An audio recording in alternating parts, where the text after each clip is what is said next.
We're going. All right. Sun rises. Beautiful.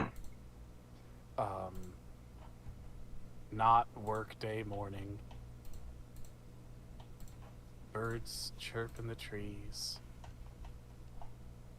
People go to get their morning newspapers and then wonder why the fuck they're still subscribed to the newspaper in the year of our Lord 2024. Because, like... 20X. No, it's 2024. We kind of figured that out with the Alto Pogo arc. That's I know, but still. And they're like, why... What's the point of a newspaper in this day and age? We have the internet. All this is some eccentric weirdo in town rambling about the shit. I mean, they throw the newspapers away. It's just trash that you pay for. Like, what's the... I mean, the comics haven't been good in ages. You know? We don't get the Boondocks here, and it's been out of print for... It's the fucking... So, you guys, it's a denouement session, which means nothing is happening. It's all about your personal feelings and what you want to work through as characters in a moment of downtime. So I'm really leaving the weft and weave of the narrative in your hands this time.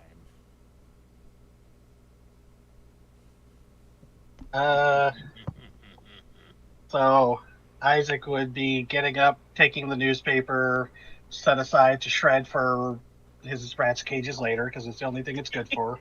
Yep. Eyes, man. Well, you can also make paper mache out of it. True. And if you need to paint, you can spread it out. See, Oh, that's what it's good for. it's garbage you pay for.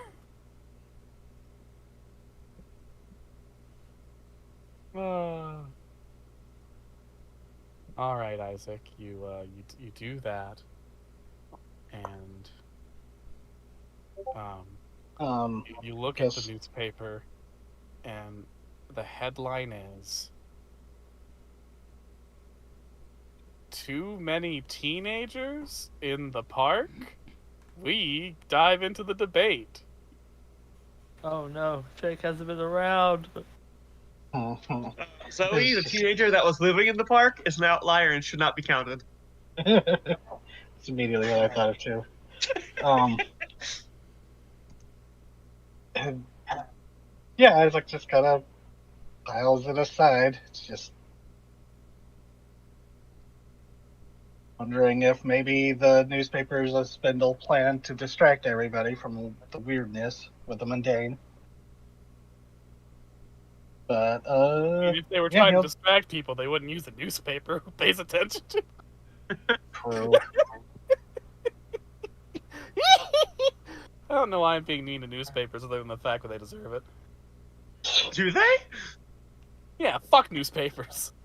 Press X to hate newspapers. But how am I gonna make paper mache castles out of? So I guess Isaac would be getting ready, and then he'd look at his phone, kind of hoping to see if there's any word from everybody, because last few days it's been radio silence from them. Didn't we put in that we got home, and then we all immediately passed out? Kaiko would have at least gave Isaac a brief. He is the responsible one, yes. Okay, then Isaac would... That is terrifying, Nora. No, it's not. Kaiko is the most, responsible one here at home with Hal.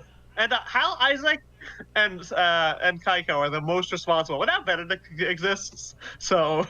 That's tough to say. I was like, he's somewhat responsible. Benedict is responsible depending on who is currently in charge of his brain at the time. Yeah. Yeah, don't trust Benny with your routing numbers. For your PIN. Fucking Benny takes control one day, and all of a sudden we're getting spam email after spam email because he sold all our fucking phone numbers to the dark web. Oh god. No. He'd be the fastest to adapt to the modern capitalist hellscape. It's me, Benny G. Benedict. Oh no. Hey. Ready to be a big shot? Now's your chance to be a big shot. Well, that's what he called the shotgun whenever someone invaded my Faust's store and she wasn't available. Holy congaderos! Listen here, you little sponge. Oh, I love you. So, then I guess if Isaac was aware that people were in town, he'd send to the group chat being like, checking in with everyone, heading into Spimble. I just combined my two jobs. Spimble. Or goes, checking. God. I love spimbling. It's a good thing I'm not running. Checking in with them. Come back to me. Let me take this out. You get a message from Julie in the chat. Isaac, when you make a typo, you don't have to send. Checking in at Spindle, then going to Thimble for the day. Jeez. The price of changing one letter about your former and current employment. I was gonna go private DM. Long story short, there was a space necromancer zombies that infested the whole town with an entire cult that worshipped him, and some of us, 3 people in particular, may or may not have killed a few people. Is this in the group chat or I said private DM. Okay, good. What's that say? Tycho knows tact. Julie types in the group chat. We had a sitcom Halloween zombie themed episode, and it worked out exactly like a sitcom Halloween zombie themed episode. Nobody died. You know, all in all, pretty all right. And then thumbs up emoji. You just could. And if I gosh, Tycho's like, you probably guess who.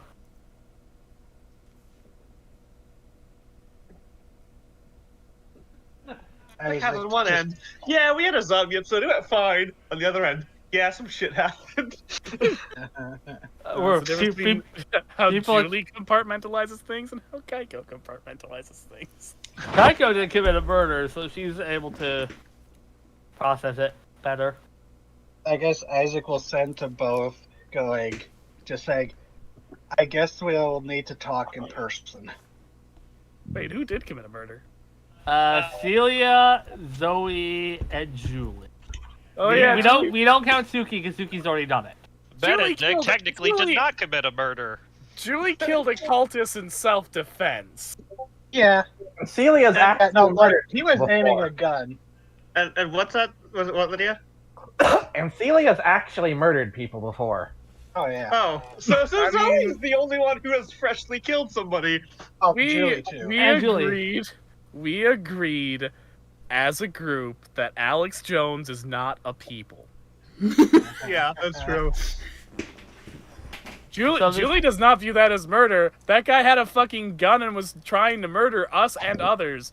That was fucking self-defense. And Zoe bit a guy who was currently in the process of trying to kill Celia, but that in no way eases her conscience. Yeah. Julie's ripped people's ears off in bar brawls before. This was really not that severe for her. Christ! So she says. It No, only takes she has. 3 pounds of pressure to separate an ear from the human skull. It's shockingly easy. I want that established that canonically. Julie is not lying about any of that shit she says casually. She is a feral goblin. I meant more than the fact that she's fine. Oh yeah, well, I mean, fine is a relative term of Julie. Benedict technically committed no murders. Yeah. Congrats, Benedict. Technically, if you want to be accurate about it, he did gravekeeping. Mm-hmm. Well, he did shoot the hunter shot a few cultists. Not Benedict though. Yeah. He doesn't have that on his conscience. Oh yeah, that's right. The hunter blew off a guy's leg. I blew his that did head. happen. Like I blew a hole in a dude's head, and then I also blew off a dude's leg. Zoe has not commented in the group chat.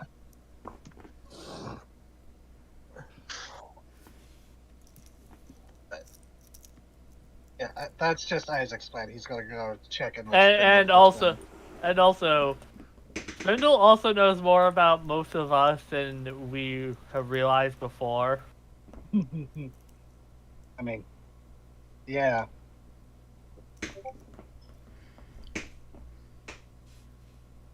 Because Is that how Isaac responds? I mean, yeah. No, that's me. Out of character. This is how Justin responds. But yeah, Kaiko was telling Isaac. Isaac was like, I told y'all. I done Warned been you. new. We been new. Oh, yeah, I don't know what Isaac. I guess that's something I should have asked UTT before. Mm-hmm. Like, the extent of what Spindle knows about the group. No, Isaac did not know any of that shit. Isaac knew exactly what you knew. That was all what Fowler would have known. I remember when I told you how much Spindle knew, and you were like, "Oh God." Oh no, yeah, that's like out of character. That's why I was pushing Zoe so hard to fuck with his head. I wanted to spill that, but well, that's what Spill the beans, rattling By him the like a end, fucking. By the end, Zoe had already morally compromised herself enough that she didn't want to do it anymore. Yeah, Fair. you know, there's a story reason why Isaac doesn't know that Spindle knows those things. just FYI, your whole project might be more compromised than you think. Mm-hmm. Which What? would have used the rat? Isaac apparently, but I get what you're going for. This whole time, he was the man on the inside.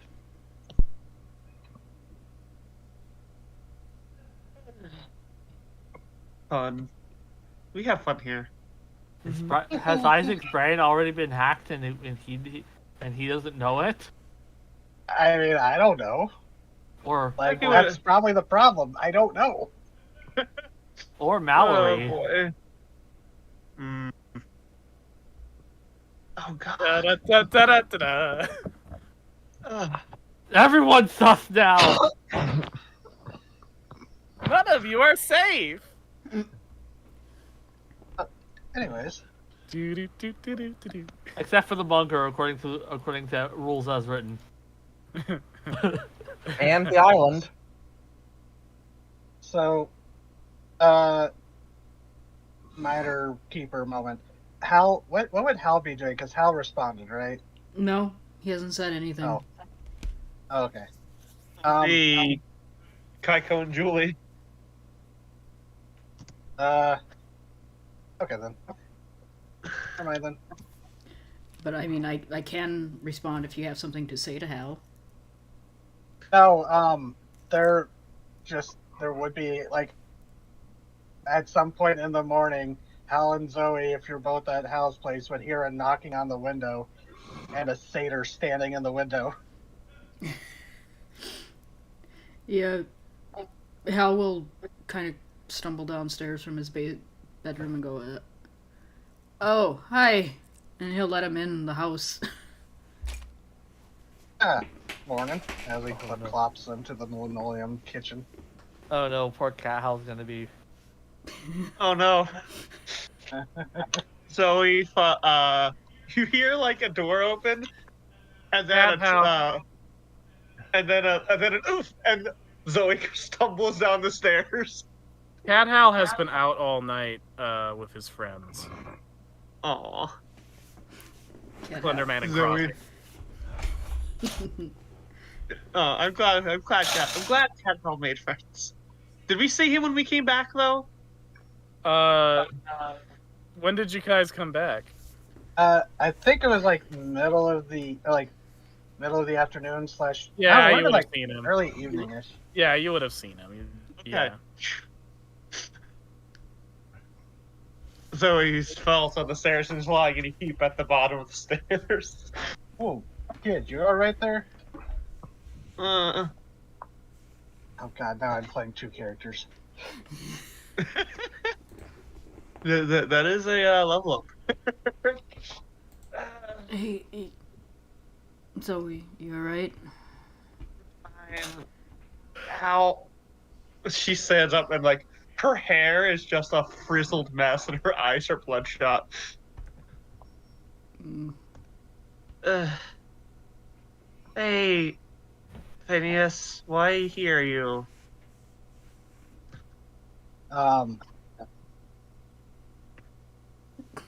Over to where Benedict, right? Where he went with I think it was Keiko and Julie, right? Yeah. Benedict lives there, yeah. Sorry, I just kind of hung out last night with the Talon, just keeping them company. But I thought now they came they're holed up and they're under some stump and the roots. Just seems like they like to nap during the day. Relatable. Yeah, as you remember, reconstructed don't like the sun. Yeah. But, I'll talk to them once I'm alive. Hmm. yeah, that's a key no choice offense. word. Yeah, he kind of laughs at that because he goes, "Yeah, no offense, but you two look kind of like some of the Shamblers from back there right now." I'm pretty sure everything I did over there just kind of hit me all at once. Yeah, Mr. Magic. Oh. Ow. He like sits down on the Oh, couch yeah. really slowly. By the way, Hal, Hmm. Phineas said you looked dreamy. A what? You already told him this, but Phineas doesn't. No, know I this. said that she didn't. I didn't because I wanted to have this happen Oh. on screen. Ah, okay. Whoops. I He's just changed my like- mind. Phineas just gives this little sign and goes, "Okay, yes, fine. Hal is very attractive." What? Yeah, see, thumbs Out, up. why don't you? So he gives a thumbs up and then walks into the kitchen. Hal has the most baffled look on his face you have ever seen in the entire time you've known him. What? He just He kind of thinks rolling his you're eyes. physically attractive, Hal. What? Thank you, Zoe. Uh-huh.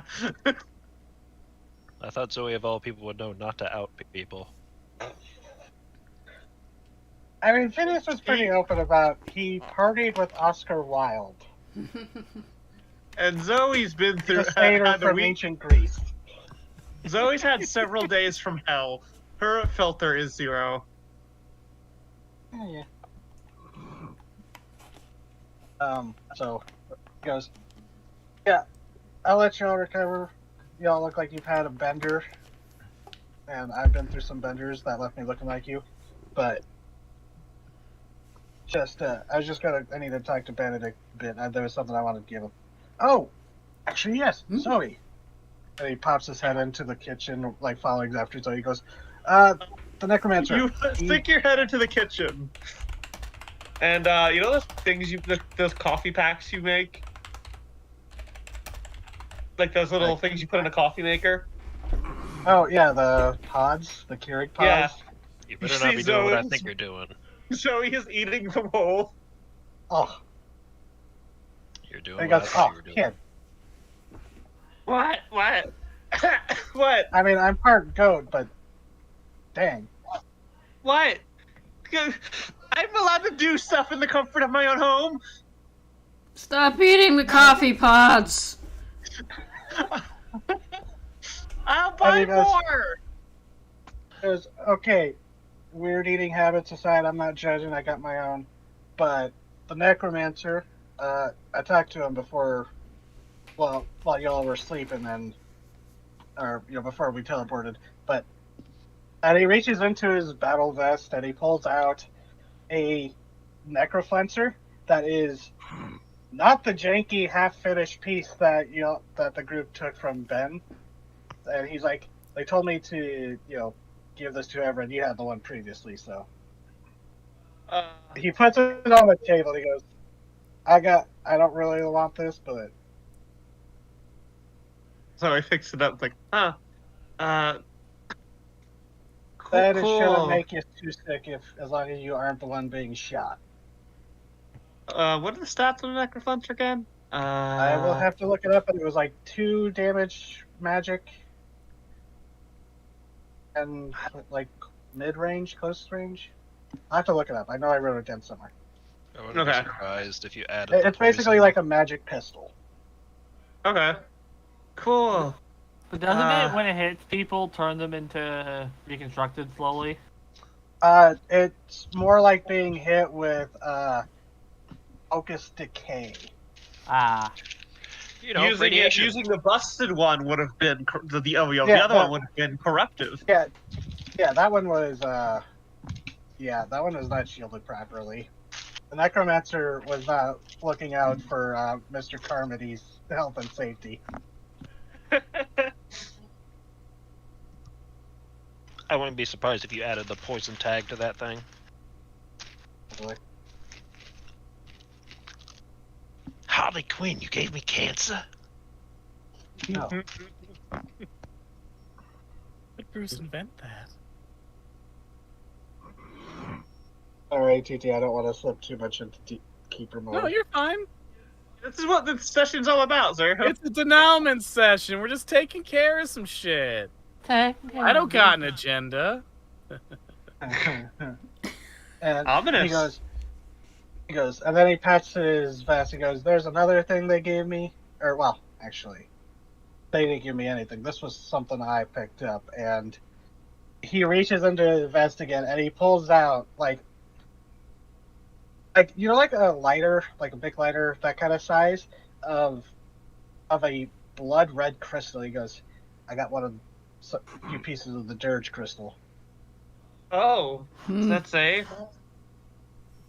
Shrug, he says as he shrugs. Oh god. Fair, I guess. Okay. I have my own big nasty shard thing too. Oh yeah, so I picked up a shard of the sword. Yeah. Which reminds me, I'm gonna go. So he heads up.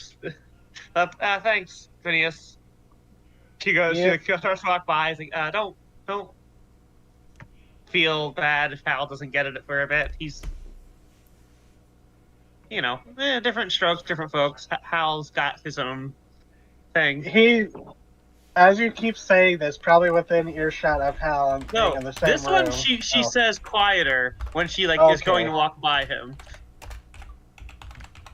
Okay, because he's just like, so I get you're trying to be nice matchmaker, but I didn't say I was trying to be matchmaker. I'm just saying, shrug. I want Hal to be happy. You're neat. I might like you. I don't know. It takes time for Hal. Anyway, keeps walking. he doesn't look like he knows how to exactly react to all that, but he's like, all right. And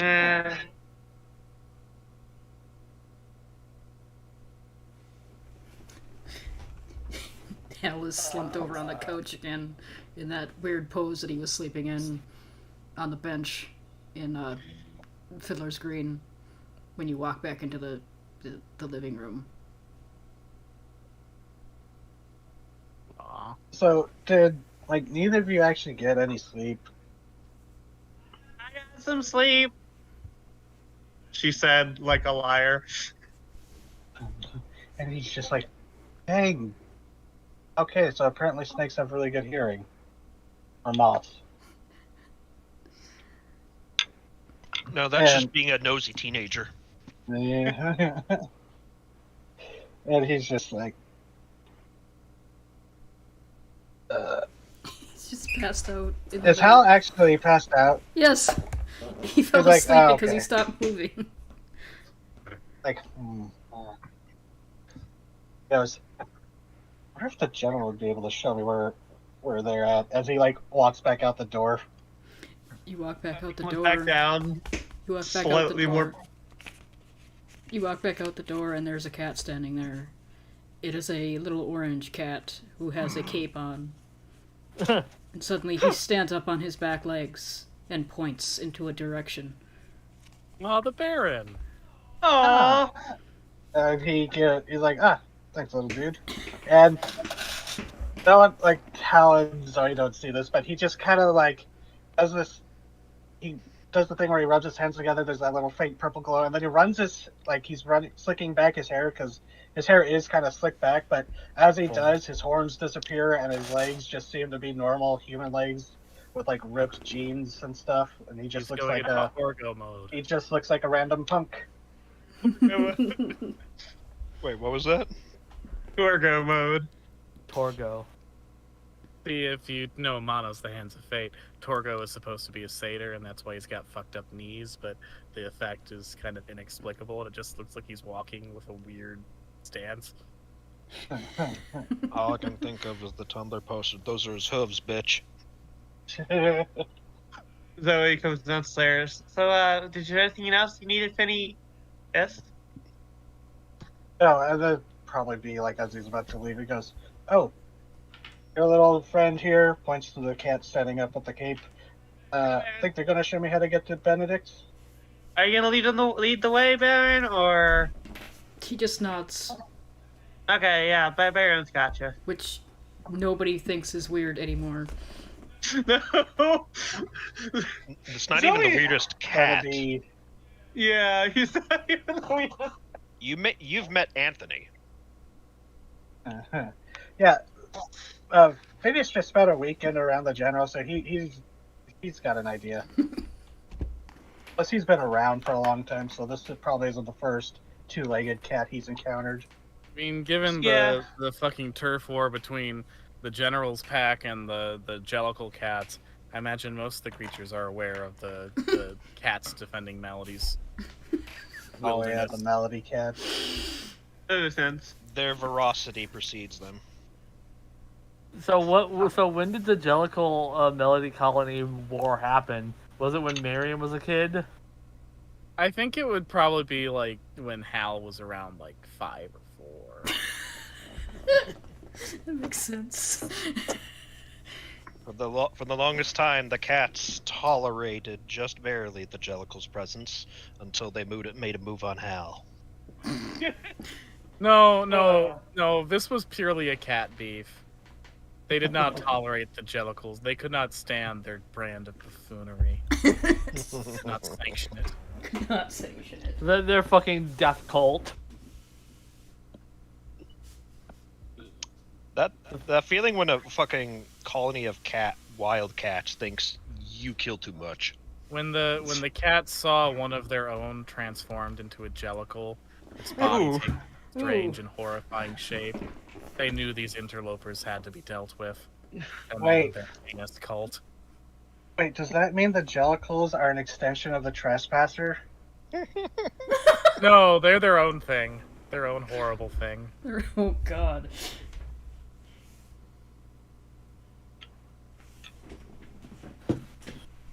That's why the cats There is aren't more weird to Hal. body horror. There is more body horror in heaven and earth than is dreamt of in your philosophy. So which cat killed James Corden again? I feel that has to be a General win.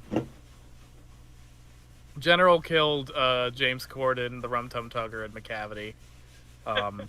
The Baron had an excellent sword fight with Rumpus Trap or whatever. Monkus Trap. That's the gray one. And the Baron also slew the dreaded Mr. Mistopheles.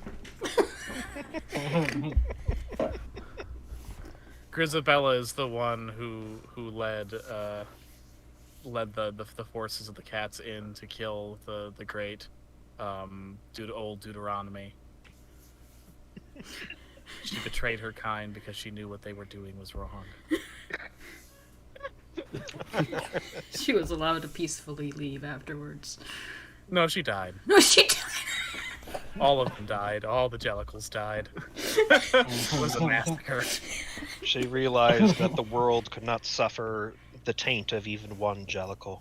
Deuteronomy, in his dying gasp, condemned Grisabella to the Heaviside Layer. And she was dragged skyward to die. God. Christ, TT.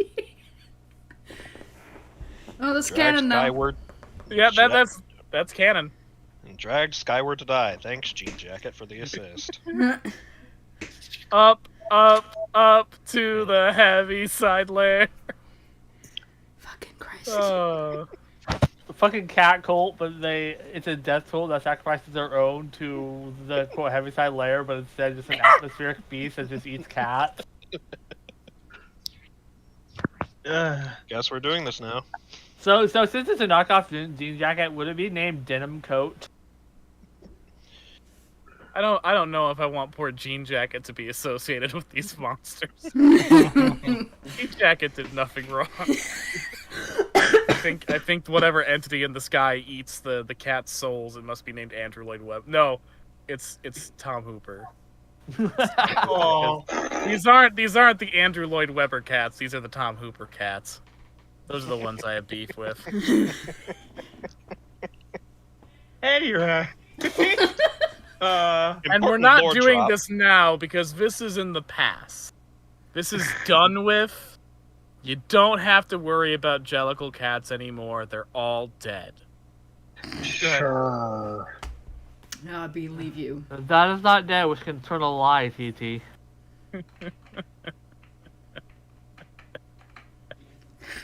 I believed you at first, but now I'm like, wait. They said it out loud. The Baron is regaling Phineas with all of this because Phineas can understand the speech of woodland creatures. Yeah, in meows. He's just chirping at him as he walks through the woods towards Keiko's house. You know, just imagine this goth man walking through the woods. He's the cat's beside him. He's like, beep, beep. Oh, really? Oh man, I didn't expect that twist.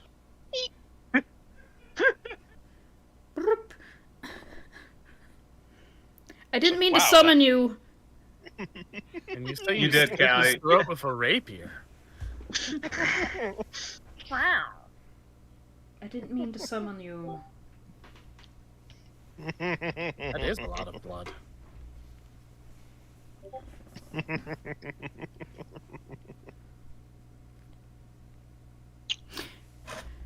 So yeah, Zoe heads out. She comes, she's slightly more presentable, still scruffy looking and bloodshot eyes, but less than before. And she has like a big wrapped up parcel strapped to her back. And where are you going, young lady? You're not here, so you don't get to know. I didn't do the voice. I'm asking you. Are you going to leave Hal the way he is on the in the couch? Oh, she stops. She's going to leave when she notices Hal. Chatterall, I need a hand. What am I supposed to do? I don't got hands. Yeah, the general looks at you like you're fucking nuts. I'm a cat. All right.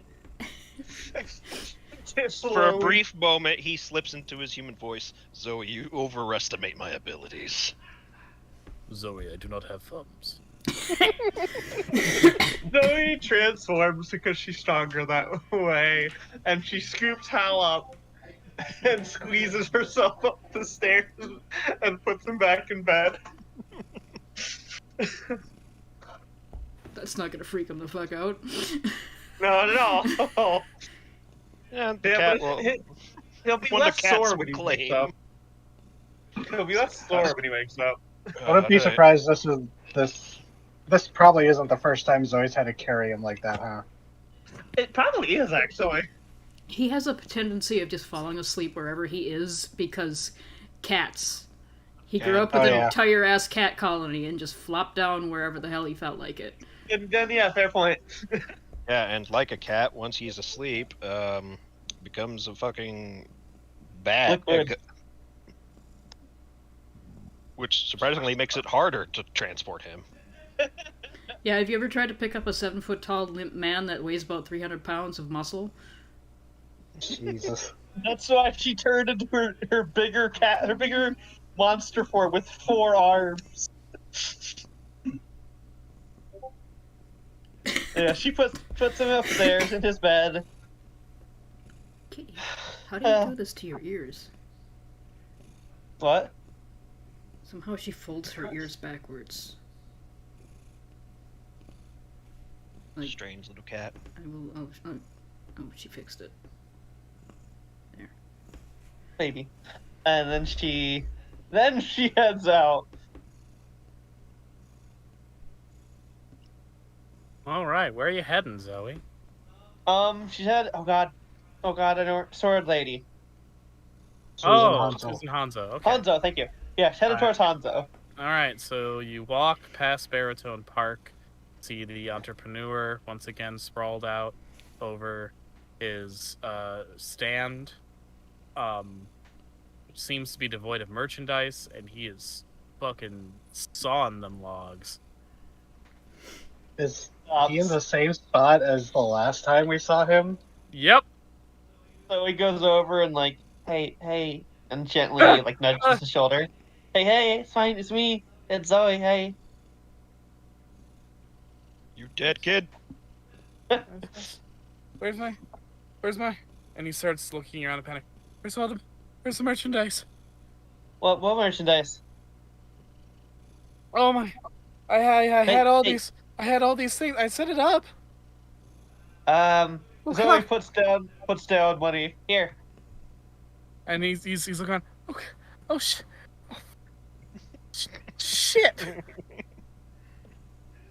Zoe's like when he starts to say it, her face is like.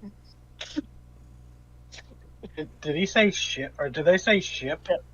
Yeah. He said shit. Hey, kid, you are too young to be swearing like that. Lady, hours of my work. Wasted. I think he Stolen. deserves shit. Bamboozled. If I don't. Oh God. Hey, kid. What is his name again? I know. What's his first name? We've heard it by now.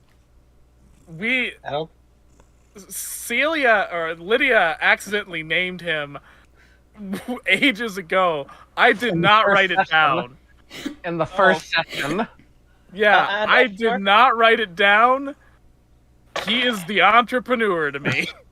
Waves her hand in front of his face. Entrepreneur. Entrepreneur. He finally like actually notices you as opposed to like freaking out about his current situation. I'm sorry, I don't seem to have anything at the stand. Entrepreneur. What were you selling today? And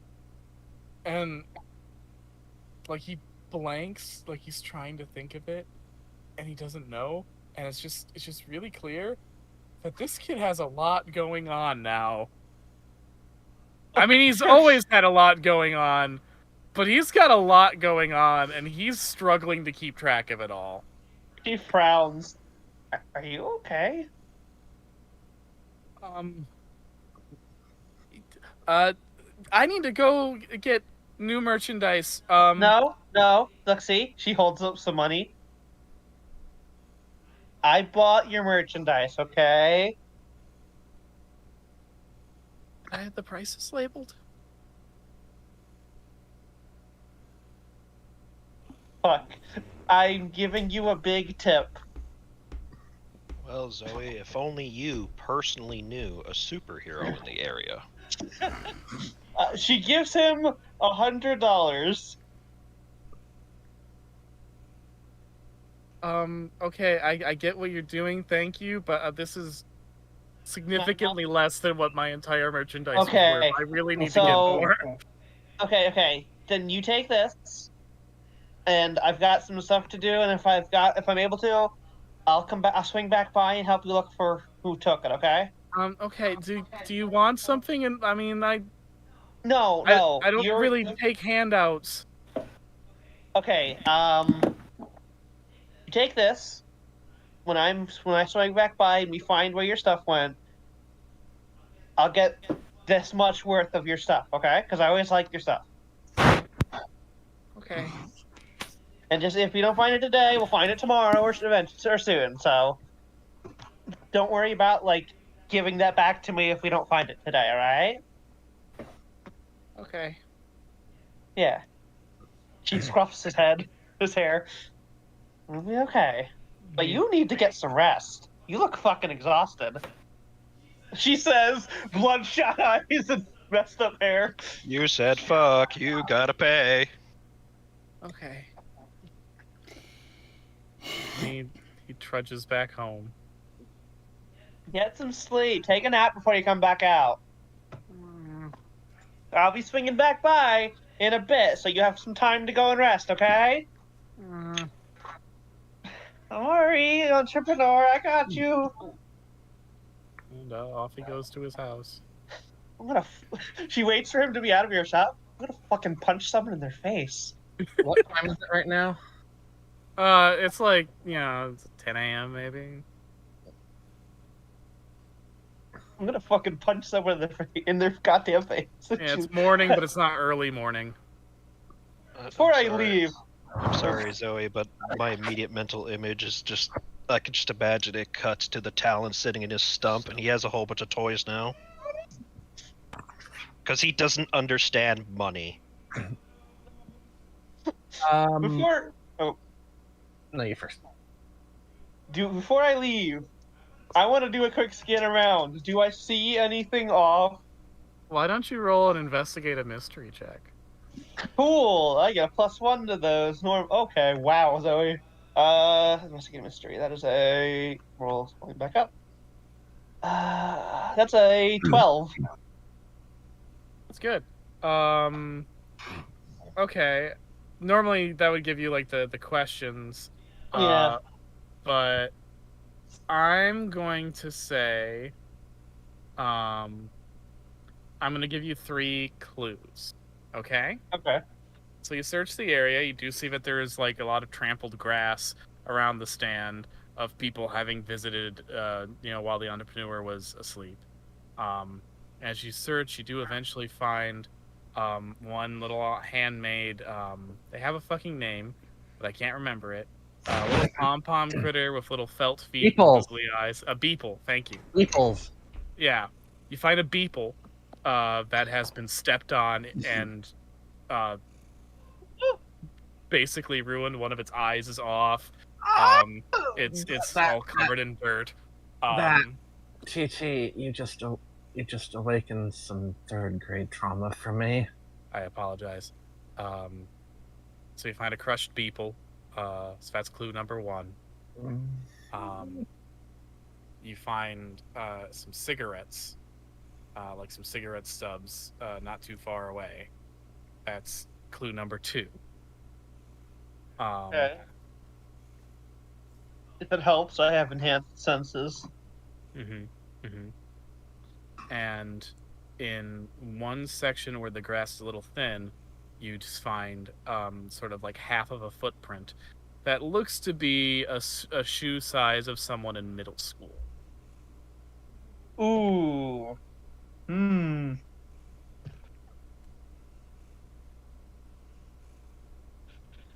So those are your 3 clues.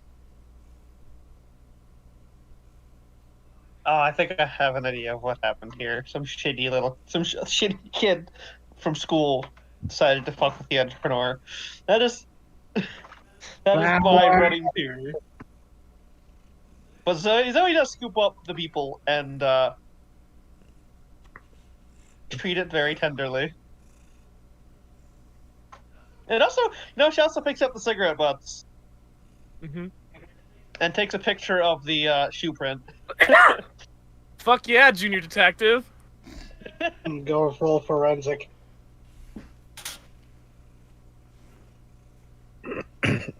I'm gonna fucking find this entrepreneur. I fucking swear. And then she heads to Susan Hanzo's. Okay. We'll catch up back there in a second. Anyone else Yeah. got shit they need to do while we're Kaiko, Huh? you got a text from Celia. Eh. Hey Kaiko, you know how to set up electronic stuff, right? That is a very broad question, but generally yes. I'm setting up an outdoor TV. Do I use an AC or a DC current for this?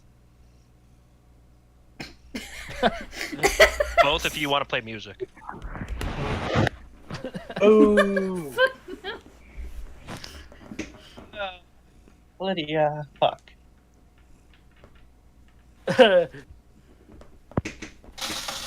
Depends on what. You just see I'm dot not- dot dot. Yeah. Depends on what bunker is nearby. That's a good question too, isn't it? I'm testing it out right now.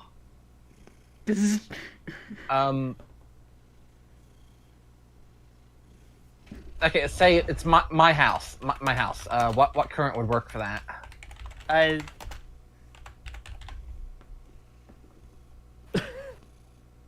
Kaiko would know this, but me, who is a plebeian,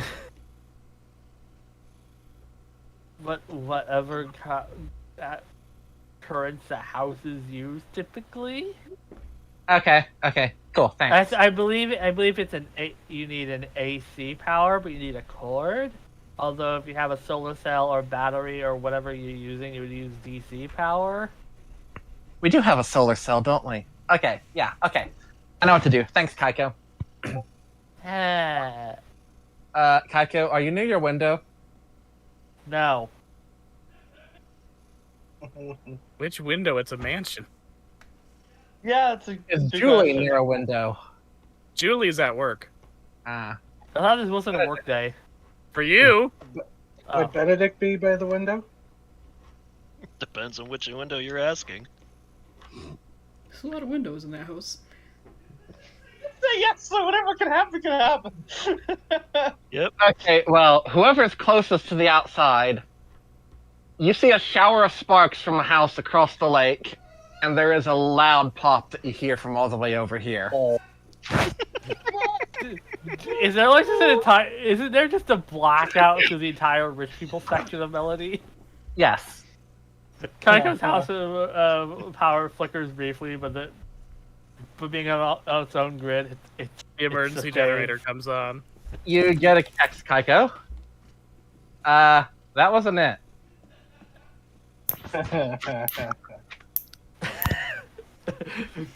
I noticed.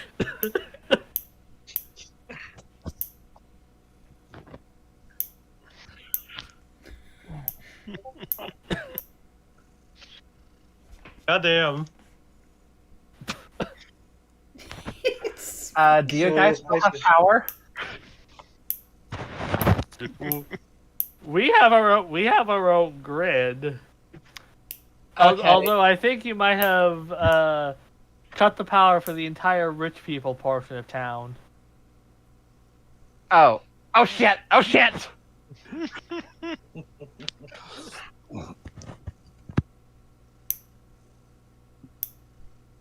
One can hear a distant shriek as Karen Hazetall realizes the caviar will spoil.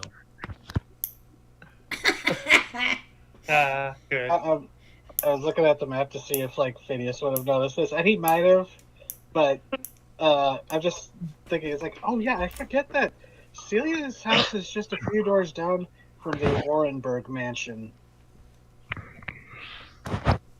Oh. Yeah, but does Orenburg ever really just hang out in his own mansion, or is it We just don't like Orenburg is the This is the one Hazardall's thing neighbor. that does happen is like, damn you. Damn you, meddling What kid. Oh shit! Here's the thing. Julie. Orenburg's mansion almost certainly has its own generator as well. Yeah, good point. It's probably one that Mary the cobbled Hazardalls together. probably wouldn't have thought it that much through. They would never. They wouldn't think that such a thing would happen to them. They're rich people. They're supposed to be taken care of by society. And if they are, they go yell at the poor retail workers. Yeah. Taco, I need to hide this evidence real quickly. Can I use one of your bunkers? Kaiko just gives you a coordinates of the one closest nearby. Okay, what was that? I sat up and yanked my earbuds out. Kaiko just gives you the GPS coordinates of the nearest one nearby. And Celia gets to work carrying her electronics to the nearest bunker before people start coming out. Are all the other Undynes helping you prepare the evidence? Yes. It's a caper. She wanted to set up an outdoor TV on the island, but first she wants to make sure it works.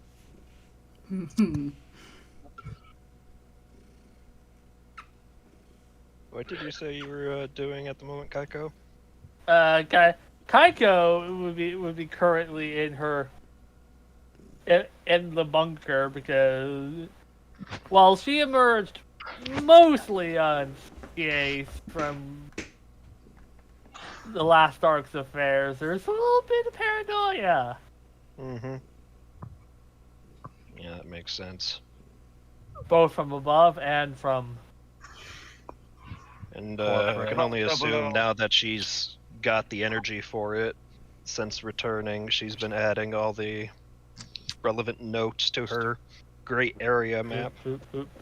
Alright. So the greater melody area extends to Fiddler's Green at least. Bendel knows more about us than we let on. Then you should not need to get that info somehow. As you are going over and reviewing your notes, Benedict comes down the stairs with the tea as you like it. Much obliged. No problem, Lady Westfield. I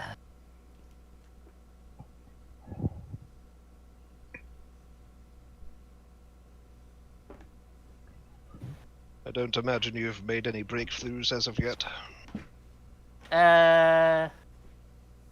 In my line of work, you don't know a breakthrough happens till you stumble into it. Fair point. A conspiracy theory only lasts until first contact. Because there's no way you could have predicted a Catholic lake monster. Mm-hmm. Because you see in big bold letters on an older plinth, the Alto Pogo is Catholic, with several question marks behind it. In big bold letters. That was such a fun thing just to say. That's Is a nice the question Pogo to have. Catholic? Catholic.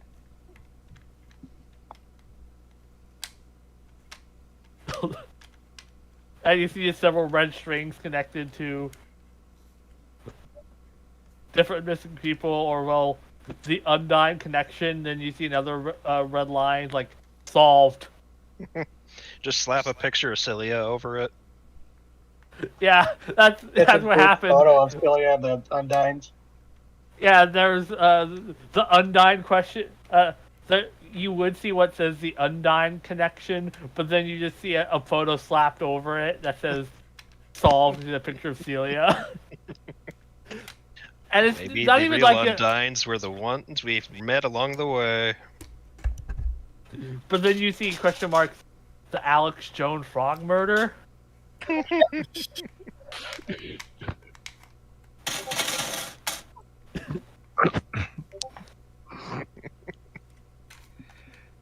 Seems you've been at this for a while.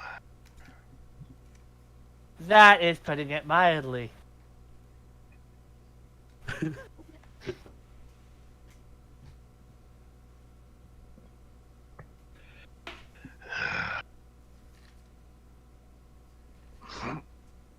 Oh, hey. Oh, hey, the crypto miner that was planted on Hazard Hall's computer went out. Oh, well. You're mining crypto? miner? Off of... No, Kaiko's Russian friends are mining crypto off the Hazard Hall's computer. Without them knowing. And now their computer is bricked because the power went out.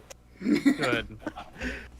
I guess. Kaiko isn't doing it herself. She's doing using other people who would be doing it and making money off the Hazard Halls as a side hustle. God. Well, I suppose it would have been It's used to hurt the Julie's environment one way allowance. or another anyway. It's just think of it as Julie's allowance.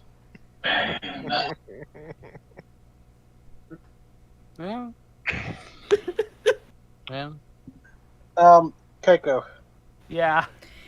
So you're in the bunker underneath the Yes. the mansion. I assume that there would be like a little There is a motion proximity detector sensor, yes. beeps as you see the general leading a human version of Not Phineas General towards Baron. the Baron leading a human-looking version of Phineas towards the place. My God, it's like a reverse furry. Looks like we got company. It appears to be that Phineas fellow. Let's see what he needs. If he's probably looking for Rufus, given they have a history. And when you look at the camera, he is talking to Rufus. Like they just seem to be catching up all of a sudden. Like, hey, buddy.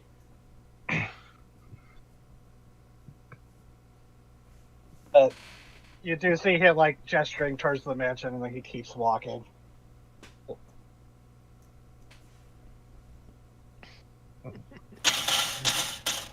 And you see, as he walks up there was a new sign that says "Beware of Dragon." He does hesitate at that one, and then like you see him look to Rufus, and then it's just I'm sure Rufus just like, oh yeah, like nodding. Considering Not- Phineas's history, he likely has dealt with dragons. Yeah, probably. Grecian dragons are not to be fucked with. No. Yeah, you need a 0 to hero to deal with that. I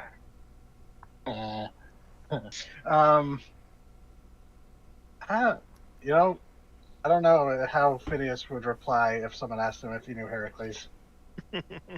Everyone knew Heracles. I mean, Yeah, actually. that entire village definitely did. And if he's a Heracles is descendant, XX labor. Oh God. and at least one variation of Echidna. Mm-hmm. God bless you, Heracles, you monster fucker. I mean, given Phineas is a satyr and their connection to Pan and Bacchus, well, Yep. he at the Yes, very least fuck knew diet. Heracles. It's canon now. Okay. Okay. It's Sure, okay, I'll they go were with that. Greek. Yeah. Everyone's gonna ride his club at least Oh, once. I mean, yeah. God I mean- damn it, TT. Okay, like I said, Phineas, when I was designing him as an NPC, he was gay from the start. But then he saw Hal kick butt and be magic, and he's like, oh no, he's hot. Oh no, he's hot. But yeah, he would go up to the door and knock, and you'd probably hear him go, "Hey, Benedict, Julie, Kaiko." It's Kaiko's place, right? Yes, Kaiko. Kaiko opens Oh, he up was the like door. asking Rufus that. Yeah, yep. That's not the voice Rufus has. I don't know why the fuck I did that. Kaiko that's the opens place. the door. Hey, Kaiko, how you doing? I'm doing. Okay, about as well as Hal and Zoe were. Eh. I feel like Kaiko probably got a bit more rest. Maybe. It's Kaiko. Rest. She gets Schrodinger's rest. She had the super teeth. Of course, she didn't sleep. Kaiko's more adapted for dealing with insomnia. We'll say that. Yes, that's why I said Kaiko has Schrodinger's sleep. Cat. I Does got she my have recommended 8 hours of sleep, and I'm exhausted. Suki. Hello. Hey, Gray. Hello, Reed. You come in just in time because I think imagine the power going out would have woke up Suki.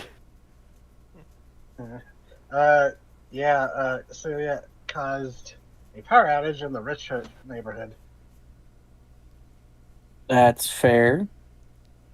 and Phineas is now visiting Kaiko's place.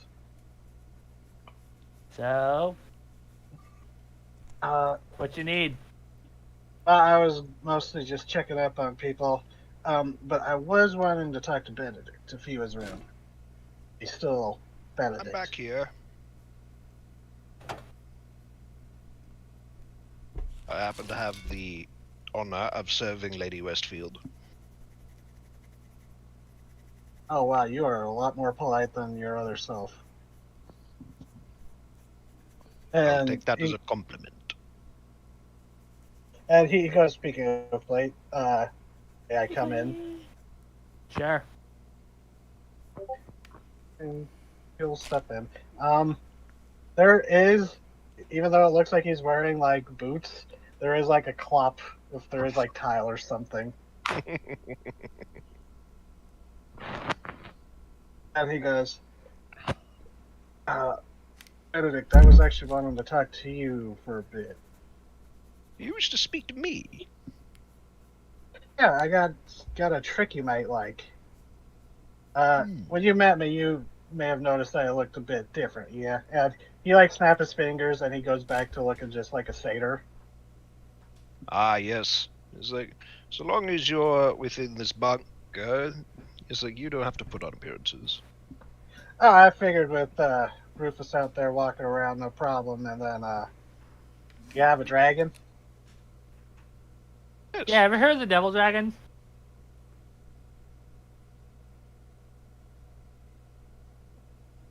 Either So- way, he is a, just letting that go. Yeah. he's I mean, a- he would have been around for old Lady Melis and Yeah. that whole. He's heard of the Devil Dragon, but never like had the honor of meeting them, possibly because they were afraid of, Devil Dragon. In spite of the name, he has a soft heart. Yeah, he's one of our current roomies. Good to know. He has a taste for eggs. Well, I know eggs, huh? Oh, eggs. Yes.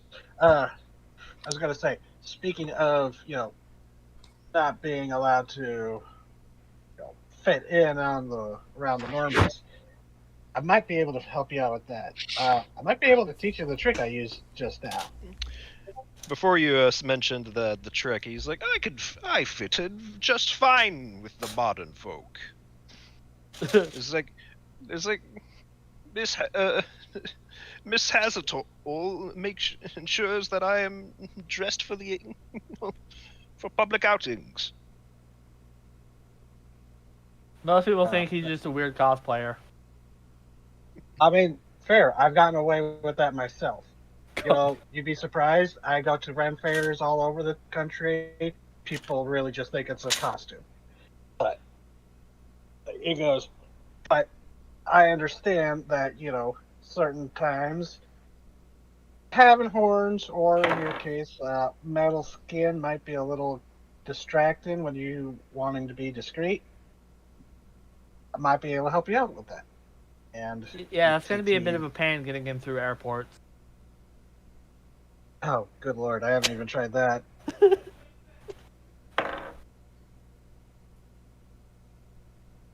Ah, yes, with, these airports I've heard of.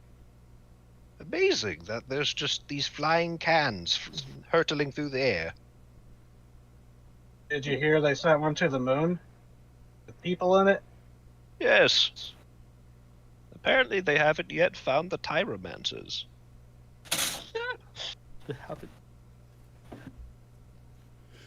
I never personally had the pleasure of visiting the moon, but I once met a tyromancer from there. He made excellent interesting. cheese. You know, I typically didn't believe the moon landing was fake, but then you said that the moon is made of cheese, and now I'm questioning all my life choices now. It's not made of cheese, it just happens to have cheesemakers on it. And moon spiders. Oh, like the There rabbits there- up there too, right? There are so many things on the moon. Yeah, and like Phineas goes, "Oh yeah, I heard there's rabbits up there too." Or that's where rabbits come from, something like that. But, anyways, Phineas. They followed, depending on the mythology, they followed a goddess up there, and they make mochi. Tsukiyomi? I can't remember her name. Oh my god, did all the rabbits, No. did all the Easter bunnies we fought come from the moon? You're thinking of No, you're they're- thinking you're thinking of Chang'e. You're thinking of Chang'e. She's from Chinese mythology. Tsukiyomi is the god of Shinto mythology, I'm gonna say and this, also a the- jackass. The Easter rabbits were a different sort of monster than the moon rabbits. Did the moon rabbits eat lava and shoot explosive versions of their eyes? What? I cannot speak as to any moon rabbits. You won't Wait. know until you commandeer a spaceship. Wait, when did Celia get here? We were acquainted with Cilia enough to know that she would have asked the question. It's just a little thought bubble of Celia asking non sequiturs. Mm-hmm. Someone's got to fill that Drake void. Mm-hmm.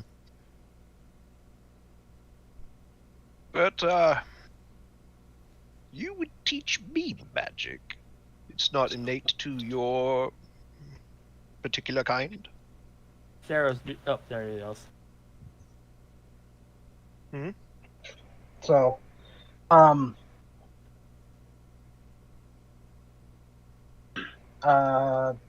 sorry. Brain fart.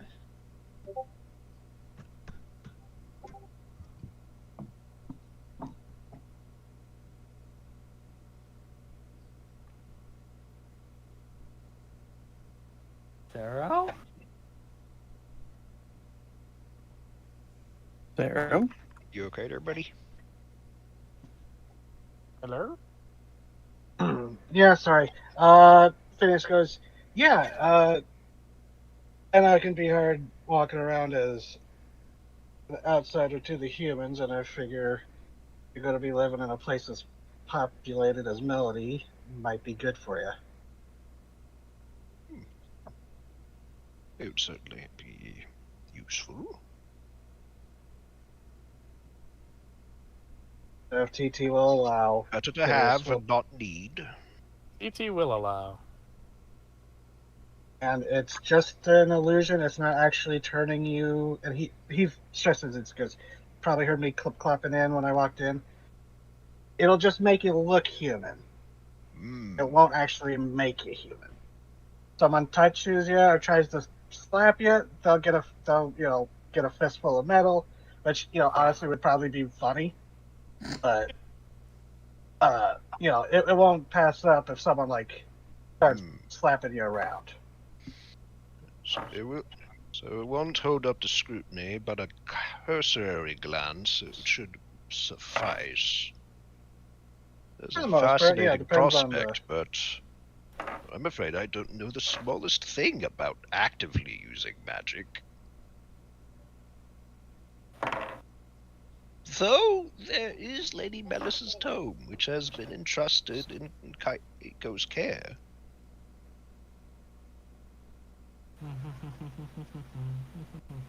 I suppose I could start brushing up, as it were. I can show you what I know. I'm not exactly a magic user myself or a magician, but I mean, you've seen the extent of what I can do.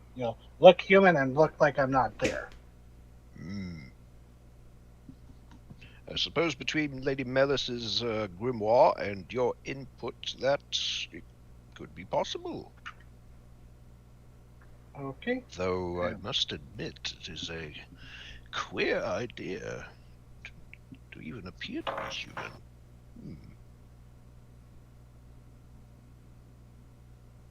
Sorry, what was that? It's a queer idea to appear human.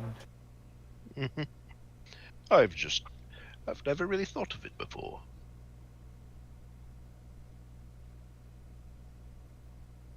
I mean, if it's, I don't want to like say you need to do this. It's just Oh, a no. trick that might be useful for you in the future. Most definitely, most definitely. Certainly an interesting prospect. I will have to take up your offer.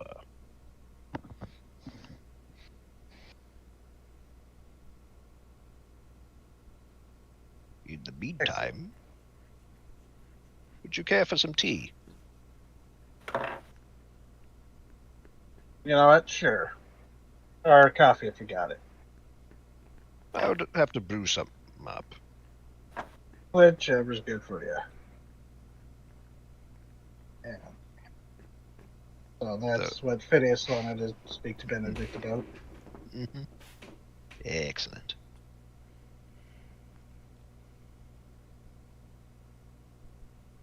See, wait a minute. No, is Phineas gonna try fucking Kaiko's tea? Oh Well, he tried that back at the during Fiddler's Green, and he was shocked. The punk. That should be illegal. I think he made a joke like, I was going to make the joke that he goes, would have said something like, "Oh shit, that's like what the oracles would have drank when I spoke of their shit." This stuff makes you see shit. He tried some of the oracle's hooch, never again.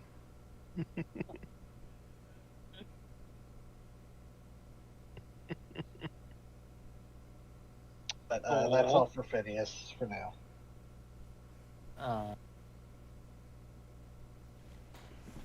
You know, we should probably go check in on Celia. She apparently caused the entire whole side of town to have a blackout. Yeah, I should give her a high five for that.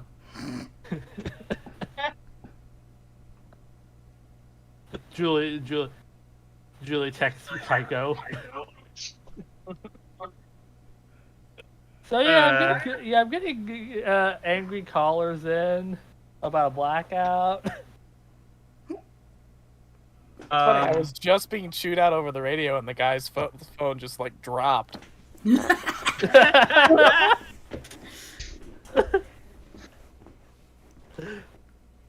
Yeah, that was Celia's fault. Well, Phineas, if you have the time now, I suppose you could start educating me while the others go about their business in town, checking on Celia. Unless you have something else to for do. me. Yeah. Excellent.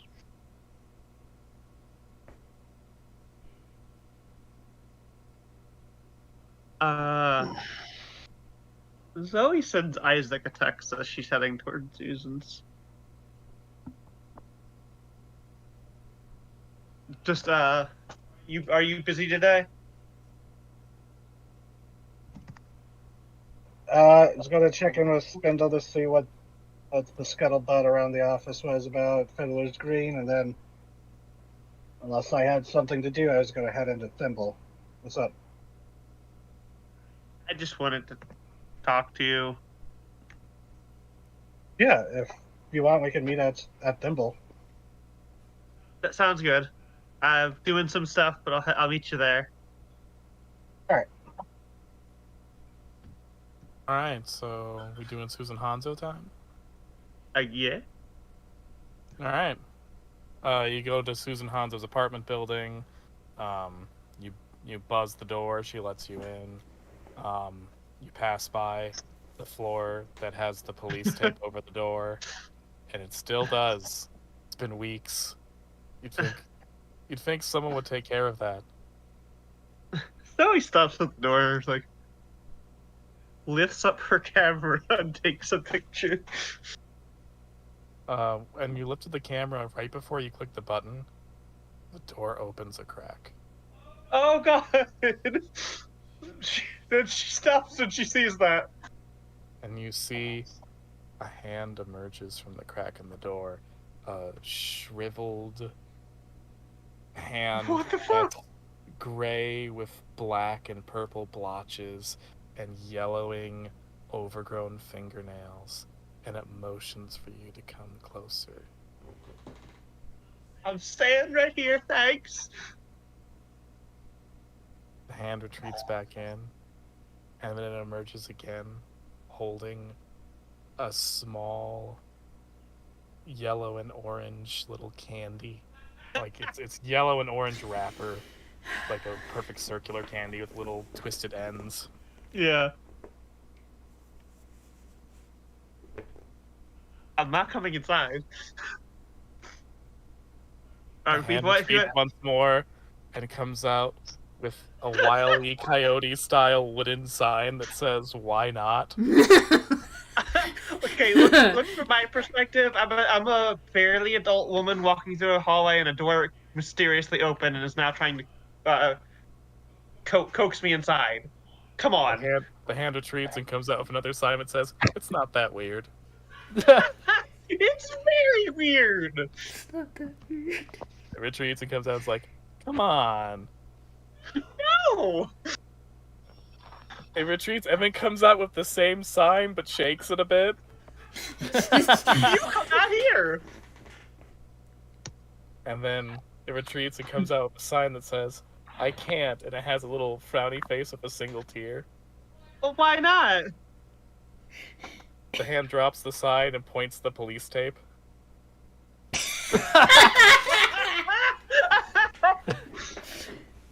Okay, so there's clearly a communication going on here. Yeah. Who are you? The hand goes limp for a second, then its fingers twitch, and it sort of taps on the floor, and like not in like Morse code or anything. It's just sort of rapping in its fingers like it's thinking. When it goes back in for a second, and there's like a long pause before it brings out a sign that's just a crude stick figure shrugging. You don't know who you are? Just like tap once for yes, twice for no. Tap, tap. Huh. Why do you want me to come inside? It comes back out with a sign that says, "It's lonely." Oh. Well, I've got some stuff to do. And if I can make sure, as long as I make sure I'm safe in there, maybe I'll come by and say hi later, okay? It holds up a sign that's just a sad face. Hey, no. Don't guilt tripping me to come in will only make this worse. It holds up a sign that says, "I can't help how I feel." Oh my fucking god. Here. Zoe turns the camera around and takes a picture of her own face. Does her face come out weird? I mean, yeah, it's your monster form. Oh yeah. And hands it the photo. So you reach over to hand something to the hand? Just enough so it can reach the... Oh god. Yes. Okay. Yeah, this is my own doing, yep. Alright, the hand grabs you and starts pulling you in. I fucking know it does not! Yeah, it does! I pull back! No, it fucking moves fast. Oh god! It is dragging you in. It yanks you hard. I am using all of my not insignificant strength to pull away. Okay, then you can do a kick some ass. Okay.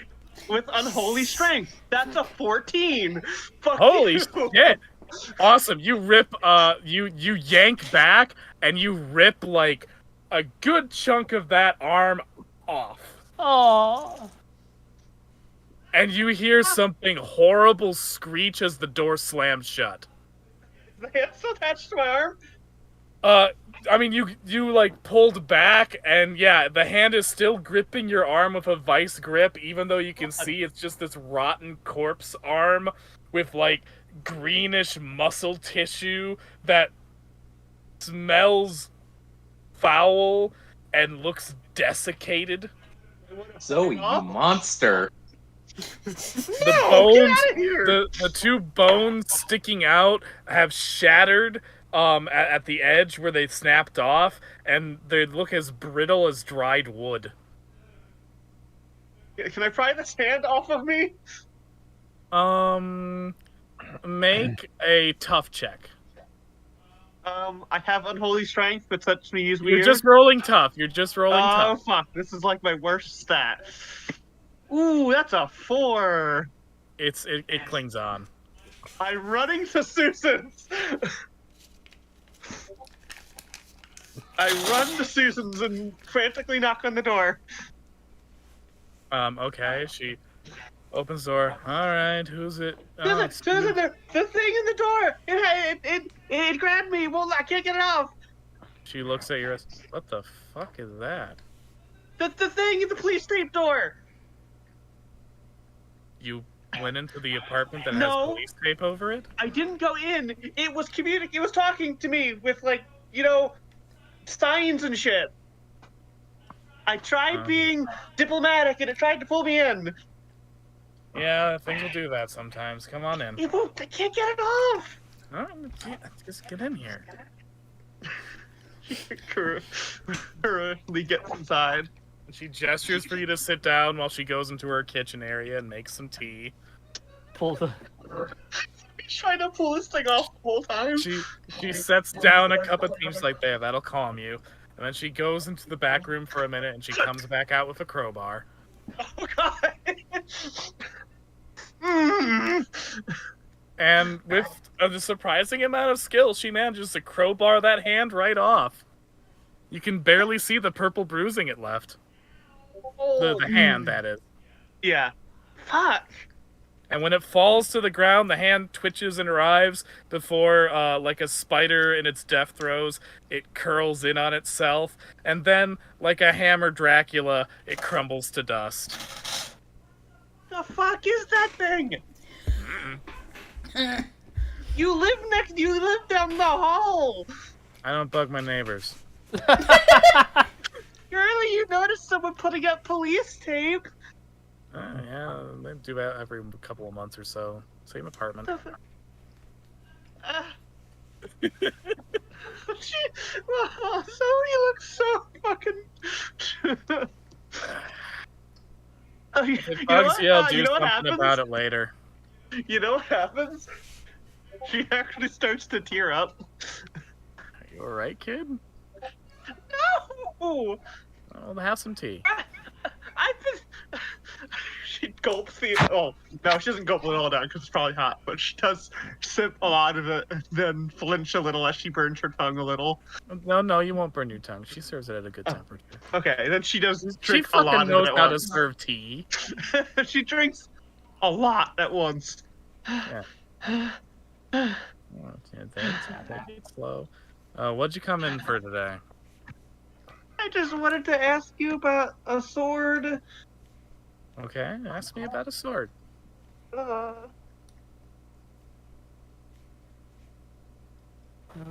She takes it takes her a second, like she puts her head in your hands and like just breathes for a minute before taking the parcel off of her back and unraveling the hunk of the troll's sword.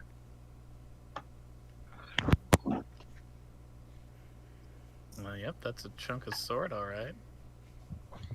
It came from a troll, not a normal troll, an undead so- troll. So what kind of troll are we talking? Is this like a Heisens or a bridge troll? Fights Vikings No. troll? No, it was Gemstone a in the belly troll? No, it was an undead creature. It was undeath formed into a troll. Alright.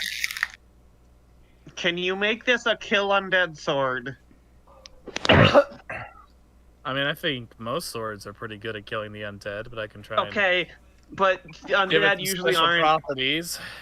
Yeah, that. Yeah, I can do that. Please. Yeah. So monster hunting business seems to be giving you some anxiety. We went to Fiddler's Green, Mm-hmm. or what's left of it now. Oh, how's old Ogilvy up there? Well, did we get a letter from Susan from Ogilvy, or I know we got letters for some folk? It was a flash drive that he said just to give to Orin, Ah, okay. and Well, It- so it would have letters for everybody.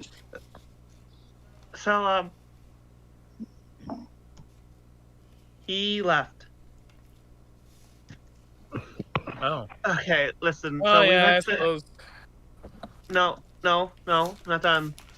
Oh. He left to space. She blinks for a couple of seconds. It's like, yeah, it sounds like him. Zoe.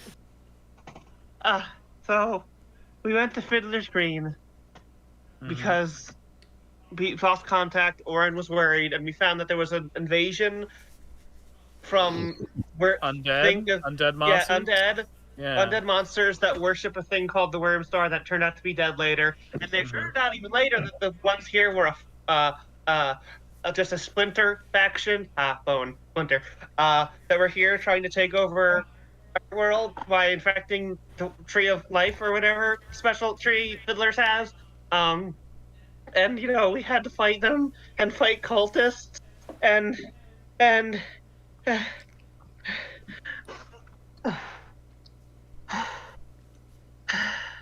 So, you ever think about retirement?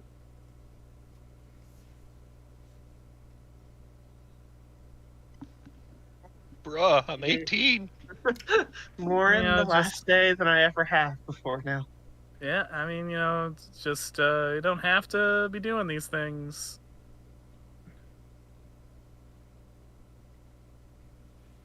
Just saying. Taking that as a no, well, I would suggest finding a therapist. How can I find a therapist?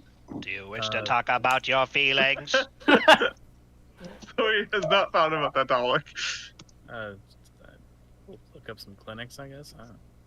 Hey, but I can't talk to a therapist about the fact that I killed a man trying to protect someone from getting shot. As Susan's eyes go wide, she's like, Jesus Christ, kid.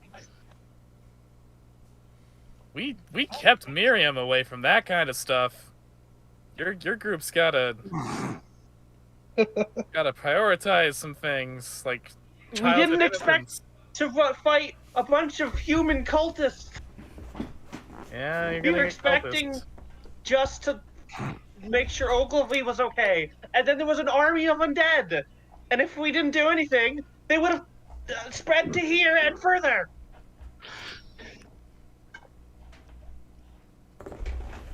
And Susan has just a look of pseudo-parental horror on her face.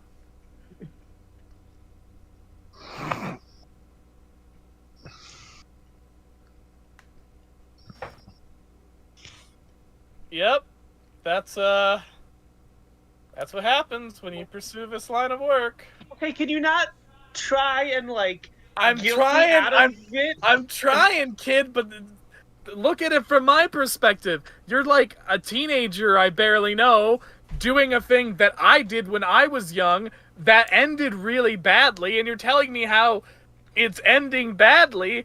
I'm an older person. My job is to make sure that you don't repeat my mistakes. And here you are, repeating it. Worse. making a mistake.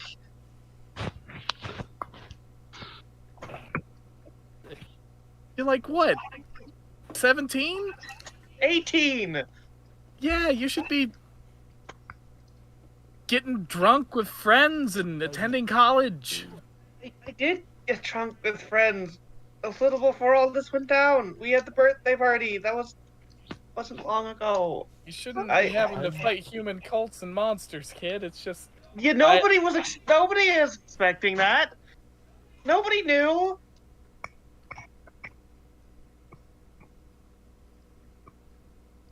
Well, if you had known all the stuff you were going to go into, would you have still done it? no. Yeah, exactly. And how much worse would things have been without you? We'd have all probably She- become by now. The concern vanishes from her face, and her face goes stone. She's like, if we hadn't done it, Lenny might still be alive. Oh. So, I don't know.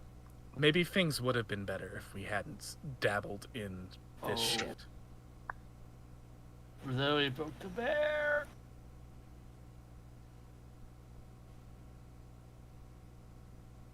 Because when we dabbled in it, we got things' attention, and a friend of mine died.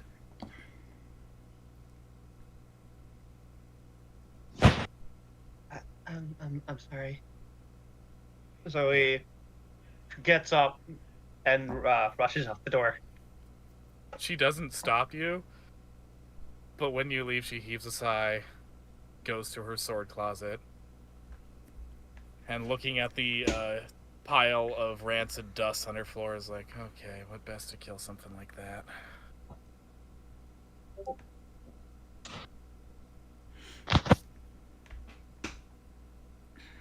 Zoe, you got a phone call. The ultimate Zoe- Jesus Christ, that got tense! Yeah, it did. Good.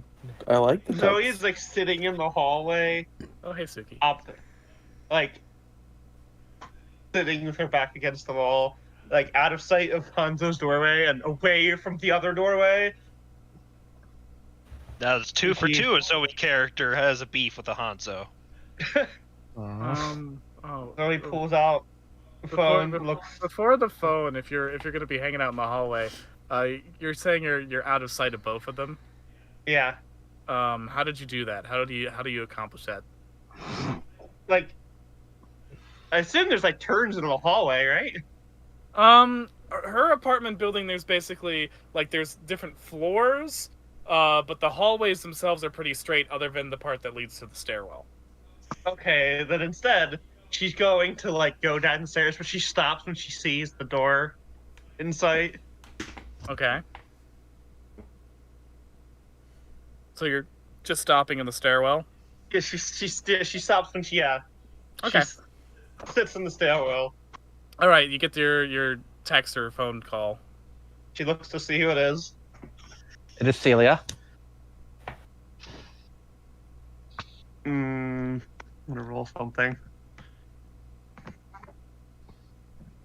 Okay. She answers the phone. Hey, Zoe. Celia?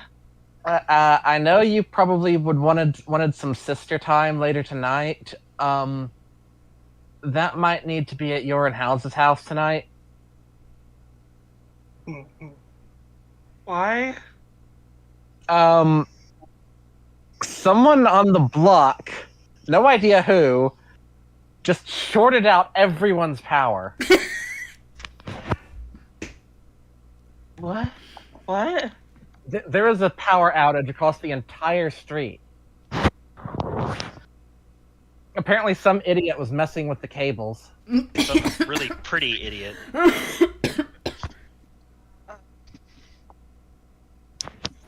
All right. Just. Hal might still be asleep. Are you okay, Zoe? I'm fine. Oh, okay. I'll see you later tonight. Okay. See you soon. As you come to the end of that Time is up. exchange, Susan Hanzo comes down the stairwell, does not look at you as she passes by, and you see her head right to the room with the police tape, slash it through with a fucking broadsword, open the door, Susan! and close it, and you hear the sound of something inhuman screaming. Zoe runs to the door and flings it open. The door is locked. Zoe's going to break the lock. You're not dropped in here with you. You're Okay, trapped in here with me. make a tough roll. Okay, can I use unholy strength for this one? I'll allow it. Okay. That's a 14 again. Holy door. All right. She's not like trying to break the door. She's trying to like twist the doorknob enough to, break the lock. It's gonna break the door. Okay. You smack the door hard enough that the fucking knob busts off, and you can't open the door.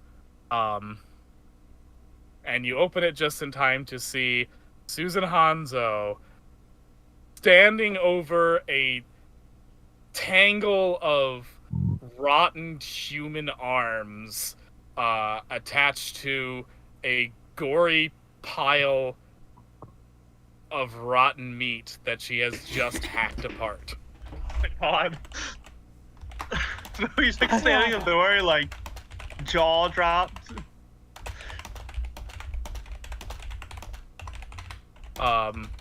And then she hasn't acknowledged that you've opened the door yet. She takes out a cigarette from her pocket, lights up, and then you didn't notice this because the sword drew more attention, but she has a bottle of kerosene. Oh, And she starts dumping it over the corpse, and after taking a drag, flicks the cigarette, and again, without looking at you, walks past as the body lights into flames. Bad.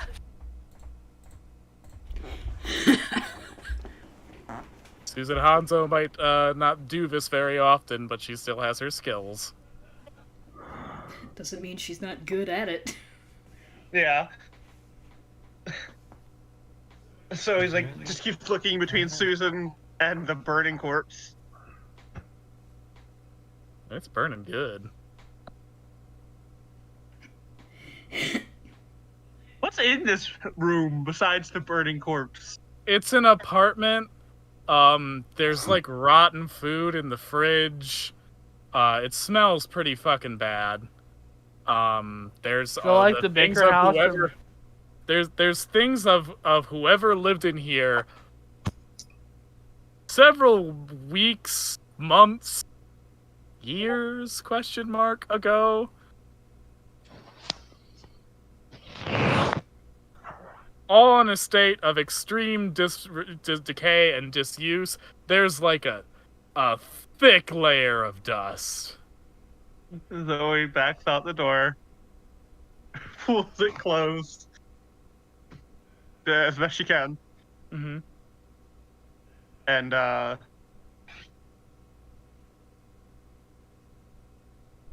says in Susan's direction, "I'm sorry," and she turns and heads out. Mm-hmm.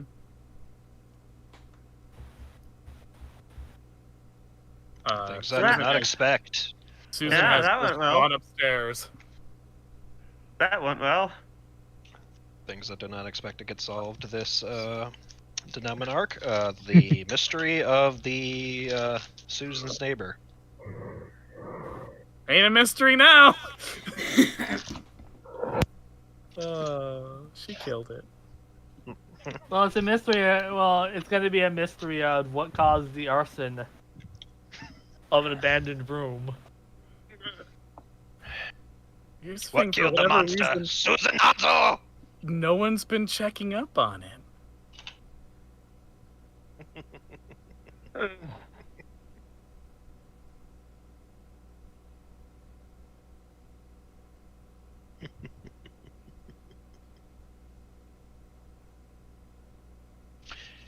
How shall we follow up on that delightful Yeah. encounter? Good question. Hey, Suki, what are you doing?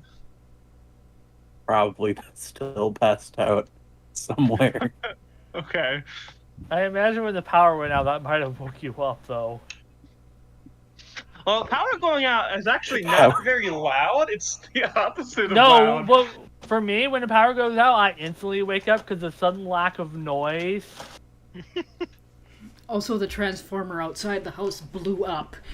Right, yeah.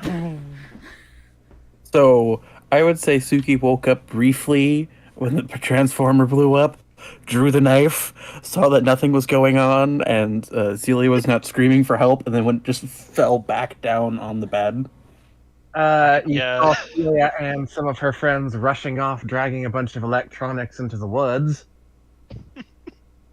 You assume she got out of the bed, sat up, and fell back. Just immediate mental image of Suki just sleeping, and in a split second, got the knife whipped out of the pillow cover. Who it? Oh, sleep Oh. again. I sleep. Just went like, oh, right. This town just makes noises, falls back asleep. So this is the point where she probably like wakes up and she's like, what the fuck time? Someone better be dying. Power's not out. She wakes up now, probably about the time when the interaction between Susan Hanzo and Zoe's going on. I almost said Nora. Wires got crossed there. I do apologize. You wouldn't want to risk another Morbius. Not again. You gotta be careful, Morbius. You shut your whore mouth. That shit follows you, man. Okay, squirrel fucker. Wow. The girls are fighting. Minosuke probably like wakes up several hours later, like, why the fuck is the power out?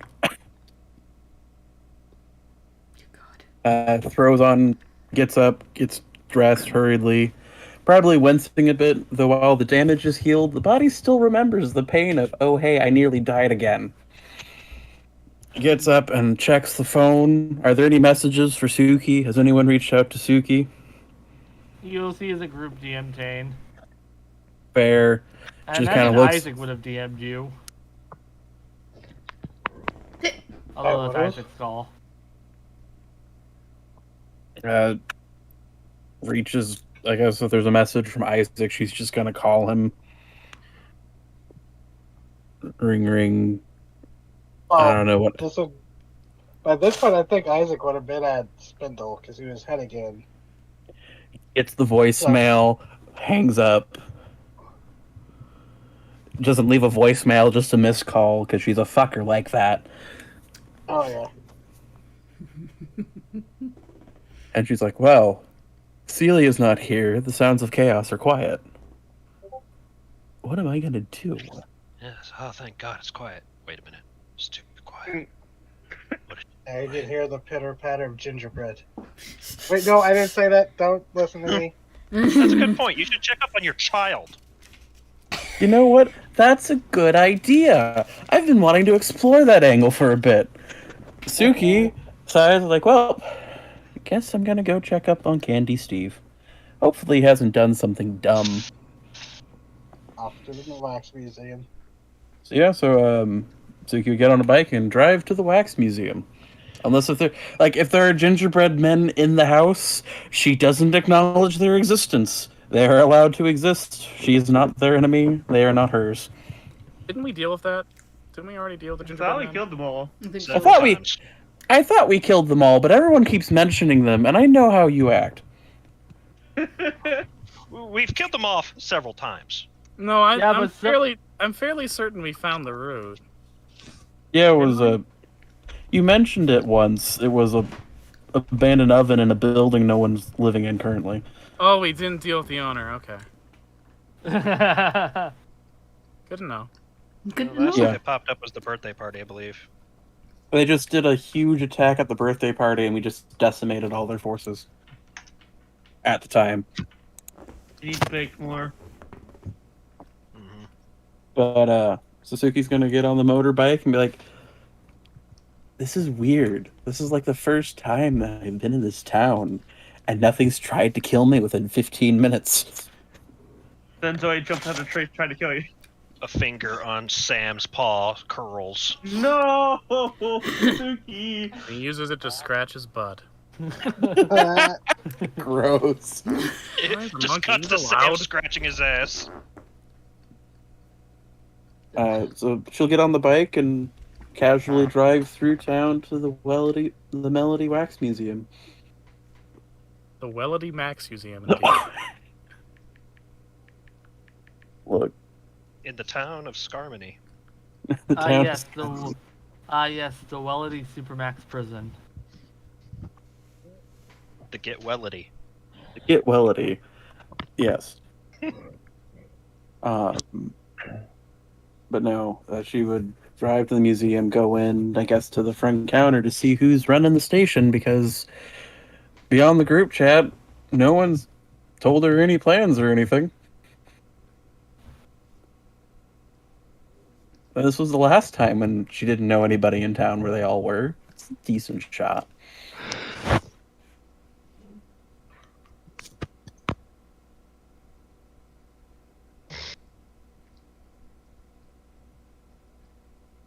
Hello?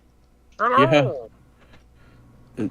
Who's doing the wax museum, I guess. Kaiko's home, so it would be. Yeah, it's not a work day. Simon. Yeah. Oh, hey. How you doing? Suki? Yeah, I haven't Doing? met Simon much. I haven't really, no. She's like, nothing much. Came to see the child. For a lack of a better term for the thing that came out of my hip. Oh, I was. Oh, that. Oh, whew. I was worried I wasn't told something, and it's like, okay, yeah. No. I'm here to see Steve. I just wasn't sure if I've ever called him Candy Steve in front of your face. Yeah, I thought she didn't want to keep it. All right, let's go to the back. Okay. And in the back, you see Candy Steve, living in a little terrarium, which has a store-bought gingerbread house, which he inhabits like a hermit crab. And he's happy and enriched. And next to him is our little globby buddy, our little goopy gumdrop. Yep. She looks at the giant mass of flesh that is next to Candy Steve's terrarium, which is probably Blobby. I don't think his name's Blobby. It's just He's like, not giant, but I mean, it's I like mean- the size of like a, if it's a living mass of tissue larger than a baseball, I'm going to call that a giant mass. I it's like imagine the probably- size of a big omelet at a restaurant. Yeah, it's a foot. She just kind of like looks over that and it's like, I'm gonna have to ask about that later. But she looks down to Candy Steve, and she kind of like gently like knocks on the terrarium, like one like would knock tentatively on a door. She's like, You shouldn't "You do up, little-" that. And Mallory says, it hurts their ears. "Oh, sorry." How's he been doing? I guess. Pretty good. We figured out what it eats. Candy? No, actually, Oh. sugar cane.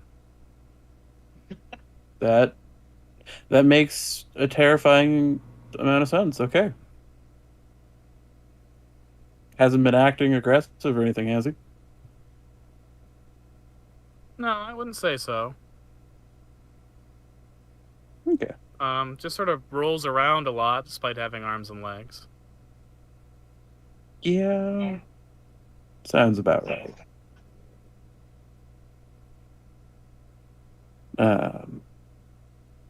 Okay. You want to... You can stick your finger in there and play with it a little bit if you want. Sure. God, the joke. Oh, Did you really have to say it that way? Mallory looks at you from beyond the fourth wall and says, "Okay, I know it's me we're talking about, but please get your mind out of the gutter." I stare back in at her like, no. Suki, ignoring the fourth wall break as one does, sticks her hand in and like gently waves a finger near Candy Steve to say hi, to play, I suppose.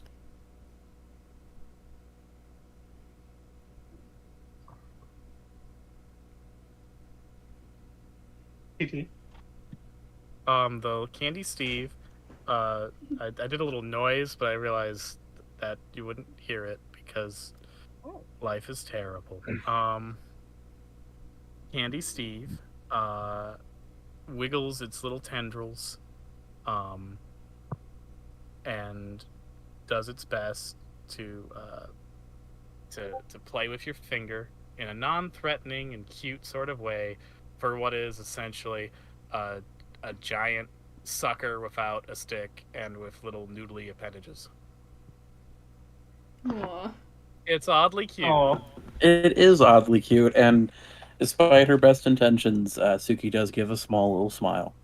And it looks up at you with its featureless orb of a head, and you hear a voice in your head that says, "Mother, I crave violence." Oh my fucking god. Waiting. I was waiting. And there is just a small sigh from Suki that probably to Mallory it just sounds like, oh, she's having a good time, but it's just of course. It takes after you. It takes after me. Yeah. Violence for violence is the rules of beasts. But it's Yes, fine. that is what I am. But you're adorable. Yes, that is also I what didn't- I am. I did not come to bring violence. She does reach into her bag and grabs a something she probably picked up from a gas station on the way back. It's like, I did bring you gummy bears. I don't know why. I just saw them and they made me think of you. And they are quite fun to tear apart violently. I had a friend who used to do that. A little disturbing. And he just kind of opens up the bag and puts a couple of them standing up. May this sate your need for violence. Andy Steve looks at the gummy bears, and it reaches out with its noodly appendage and touches one, and the gummy bear stirs God. and stands on its little legs. And Candy Steve does this to the others, and they all stand up. And Candy Steve makes a little squeak, and the bears look at each other, and like the soldier summoned by Cadmus, they begin to tear each other limb from limb. Jesus fucking As Christ. Candy Steve crosses its hands and watches happily. Jesus fucking I Christ. cannot do wrong, It- for I do not know what it is. Suki in the mentally and verbally goes, that's a little fucked up, but alright, buddy. Mallory's just there taking notes furiously. And she just kind of like looks and sets the bag down. It's like, I guess when he gets bored, give him a couple of these. To sate his blood sugar thirst. I guess he's got a little more of me than I thought he would take. Of course, we did have to surgically remove him from my thigh, so I shouldn't be too surprised.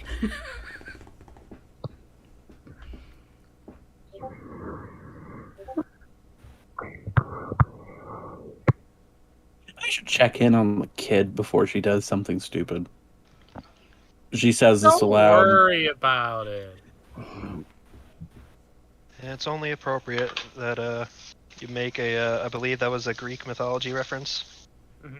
When yesterday or the last session is like, oh, like Dionysus, taken from the thigh of God. Oh, there may be a fella in to visit him. Tall, lanky kind of dude. Looks like he smokes weed. Smokes a lot of weed. He's on... And she kind of like pauses and kind of like looks at me like, our side? I don't... What? You're working for Isaac, right? And Oren? Oren, definitely. Yeah, he's been giving me paychecks. Isaac's been talking about something, but I haven't heard anything official yet. Okay. That's fair, then our side. Apparently, I have allegedly been getting paychecks. Have I seen said paycheck? No. Yes. Have Yes, I? you have. Yes. Oh. You absolutely have. Have you not been checking your mail? I don't have a house. It gets What sent to mail? Yuki's house.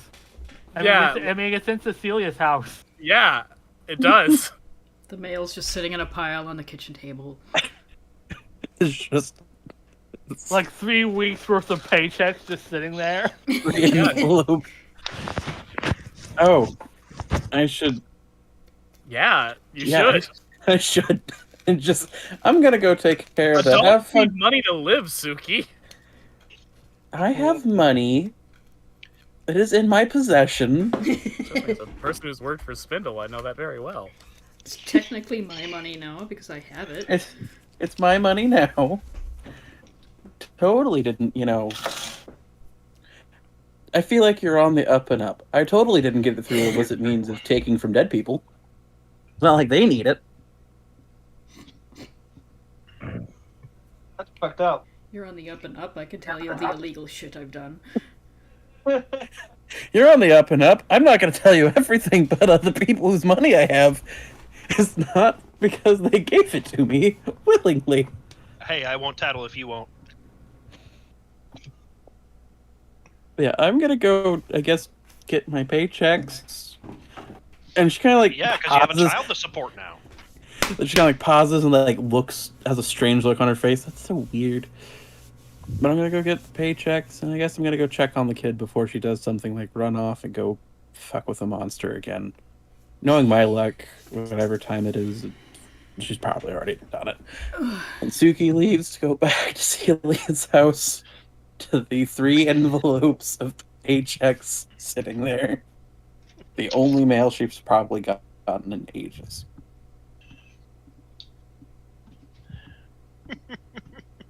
And then there's just a text on Zoe's phone. It's like, hey, finally awake. If you need to talk, I'm awake. Please don't go off and do something stupid without me. You do not get a response. She's not expecting one. Little late She- for that message for Zoe. Oh, entirely late, but it's not like Suki knows.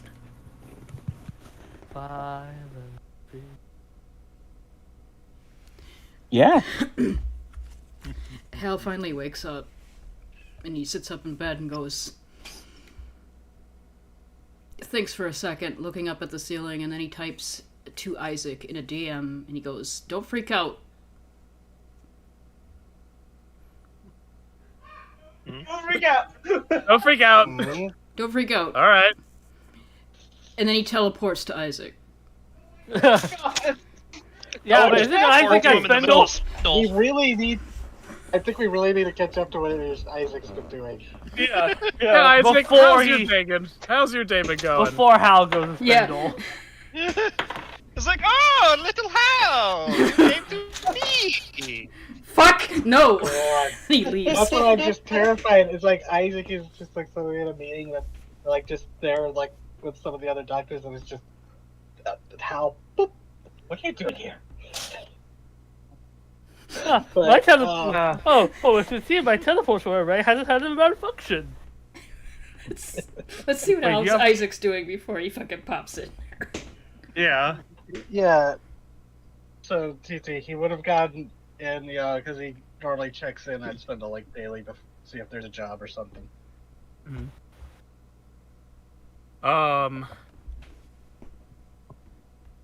Things at Spindle are kind of weird. It's busy, but it's not, busy around your branch of things. Almost like, one of the other people in Spindle is having a busy day. When you check in with Dr. Wen, he's, going over some paperwork in his office. He's like, oh, hey, Isaac, relatively calm day here in Melody. Yeah, I was gonna ask here in Melody, but Playing some of the hubbub. Maybe not a melody. It's a little more active. Yeah, Fiddler's Green had a big event the other night. Not really my concern, so I don't have much for you today. If I have something, I'll call you, but you can go ahead and take it easy, I guess.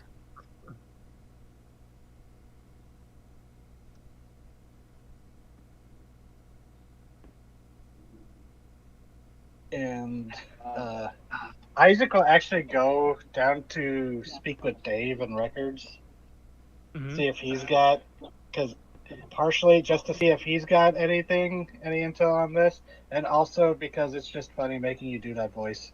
Okay. Danny DeVito impression. It is. Okay, yeah, okay. Ah, hey Isaac, how you doing? He says as he just takes a bite of a big fucking hoagie. Other slow day apparently, at least here. Just know what's going on elsewhere. Something happened in Fiddler's Green, but Oh yeah, they're that's dealing not with some Len's fucking department. zombos up there. Real big cleanup operation. They had to order all sorts of memory wipe devices. Just a huge fucking mess. Zombies? Jeez, microbiology department's going to be busy. Yeah, apparently they're the kind that are sort of self-disposing, so we didn't get a lot of material. But, you That's know, unfortunate. still found some interesting things, and we made sure people are safe. And isn't that what's the best part of the job? Usually. Yep. Now, Um, how you been doing, Isaac? You haven't been down here for a while.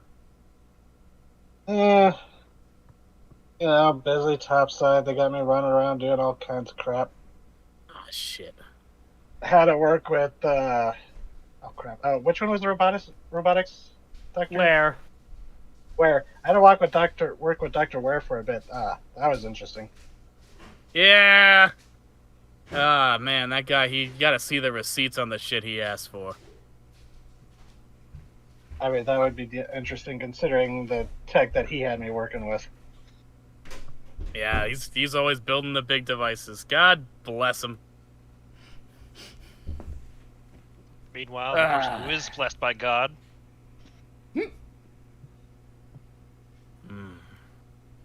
I like this hoagie. Well, I'll let you get back to it. Actually, I got some important news for you. If you close the door. Oh? Yeah. Close the door. Make sure no one's in the hallway outside it. His head darts around, which is weird because this is a really fucking small, closed off room. And looks at you and he's like, and he slides a file towards you. Take a look at it. Uh, I don't say anything, just in case you never know who's listening. It's got a title of employee repurposing. And your name is on the employee that is being repurposed line. And while the language is very formal, you know, you realize it's also very ominous. And it's not signed by Dr. Wen, but it is signed by Mr. Orenberg. Oh, crap. He doesn't say that, but he just goes, oh, that is interesting. As Dave would surely see a little bit of panic in his eyes. Yeah. Interesting paperwork they had me file. Thought you might like to look at it. You might want to consider some options. Yeah. I've been thinking about that a lot lately. You might want to think about it. Yes. You know, life, it's like a delicious hoagie. takes another bite. Before you know it, it's gone. Oh. Gotta savor it while it's there. Gotta No, get you gotta another make that question. I fucker can- last. Oh, yeah. You got me there, but I've been meaning to ask a question. Mm-hmm. About our good friend Dinah down in the garage. Nope. Lots of the drivers, they're paid not to ask questions. And they're not really paid to be loyal. We don't treat our drivers very well. I've seen the paychecks. I feel like it would be very hard to convince a driver to, switch to a different company. Yeah, that's the problem. I just wanted to check. I don't know how long she's been working with the company or which department she's been working on, but you don't know if she's ever driven any of the orange vans, do you?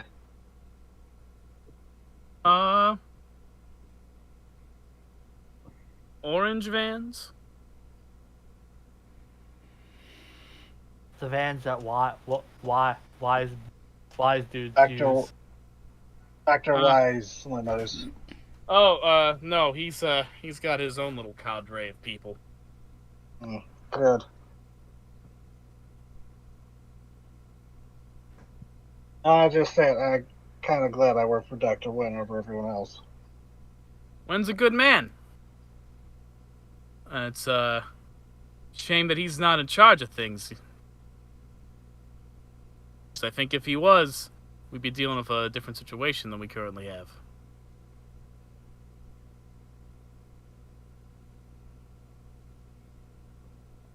But you didn't hear that from me. Oh, of course not.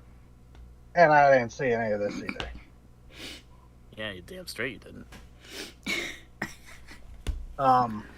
Because, well, I'll make sure I keep in contact with you over the next few days.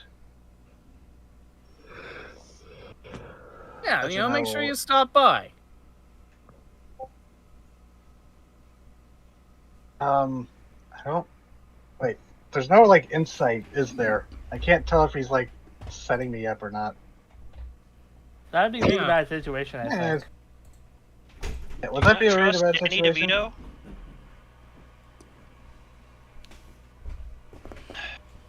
You can trust him to have a chaotic time.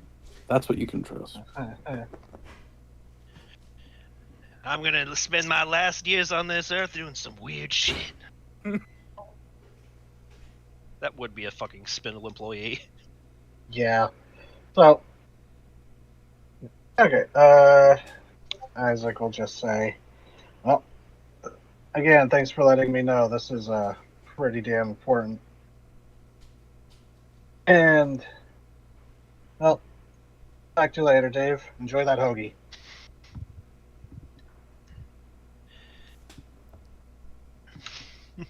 And then, sorry, did I cut you off? No, you're fine. Isaac, really thinking hard about this, probably goes back to his car, gets in and starts driving off, but Hal pops into the driver's seat. He's like, oh, what the fuck? What's up, I cuz? like the passenger seat. Just like, Okay, oh, that worked. I was like looking around. It's like, is Drake here too? What? Drake's back? No, some shit happened this weekend, and I wanted to check and see if it worked still. Hi. I can teleport now. Just casual things you just dropped in front of your cousin. Jeez, Hal. Okay, I'm definitely gonna need a debriefing on what happened.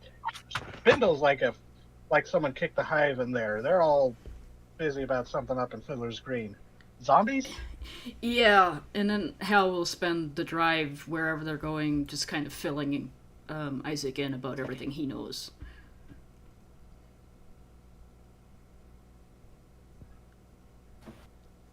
I'm not sure if Isaac would be driving to Thimble or the Wax Museum. Maybe the Wax Museum, because he probably wants to talk to Oren about this. Yeah. Curse you for naming two important opposing NPCs, Oren and Orenberg.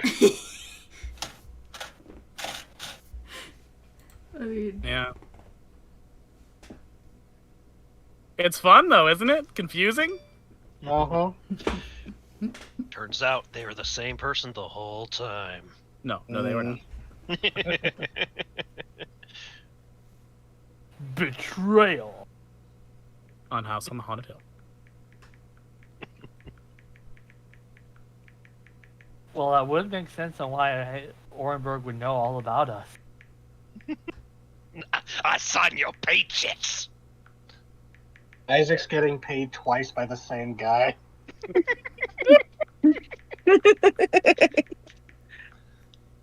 It's the kind of twist that would God. be really cunning if it wasn't also really stupid. Yeah. I like Shady's idea. Orenberg is Orange Shadow. The true self. He's like the evil universe Spock. You can tell he's evil because he's got a goatee. I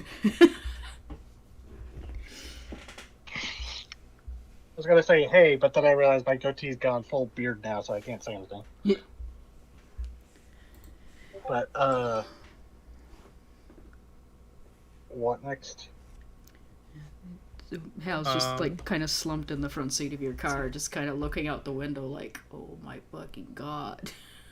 Suki, Zoe, what have you been doing? Okay,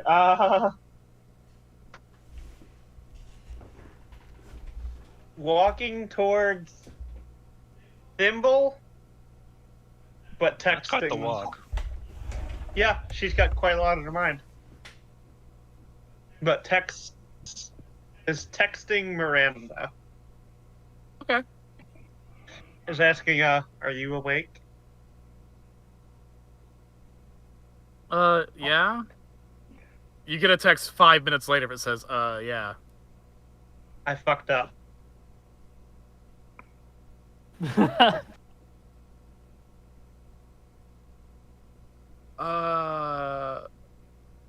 Explain? Question mark? Smiley No, face? Zoe will give an explanation of what happened with Susan. Oh, yeah. Yeah, she's sensitive about that. She'll come around. What if she doesn't? I mean, yeah, I've had that fear myself with various moments in my friendship with Susan, but she will. He wouldn't even look at me. Yeah, kid, like, it's like right in the heat of the moment. Give her some time.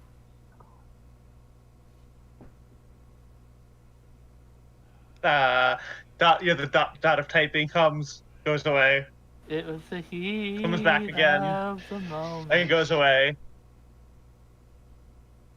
Then, am I doing the wrong thing?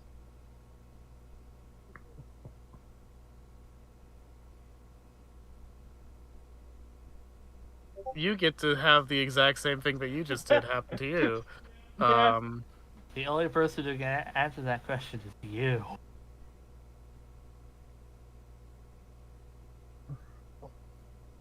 And Miranda's like, I hate to disappoint you, Zoe, but I never figured that out myself.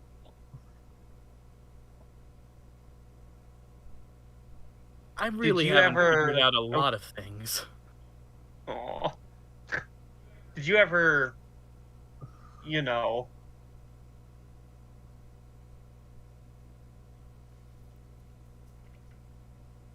I don't know. Not a mind reader. Wait a minute. Zoe, like, bites her lip as she's walking. Just, like, glances around, just, paranoid. Kill anybody?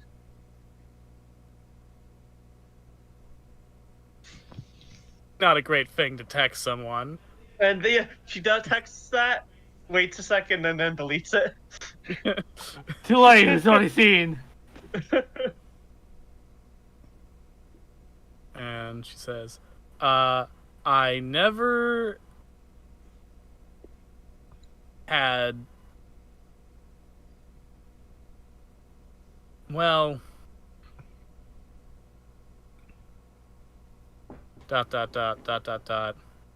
This is probably something better to discuss in person.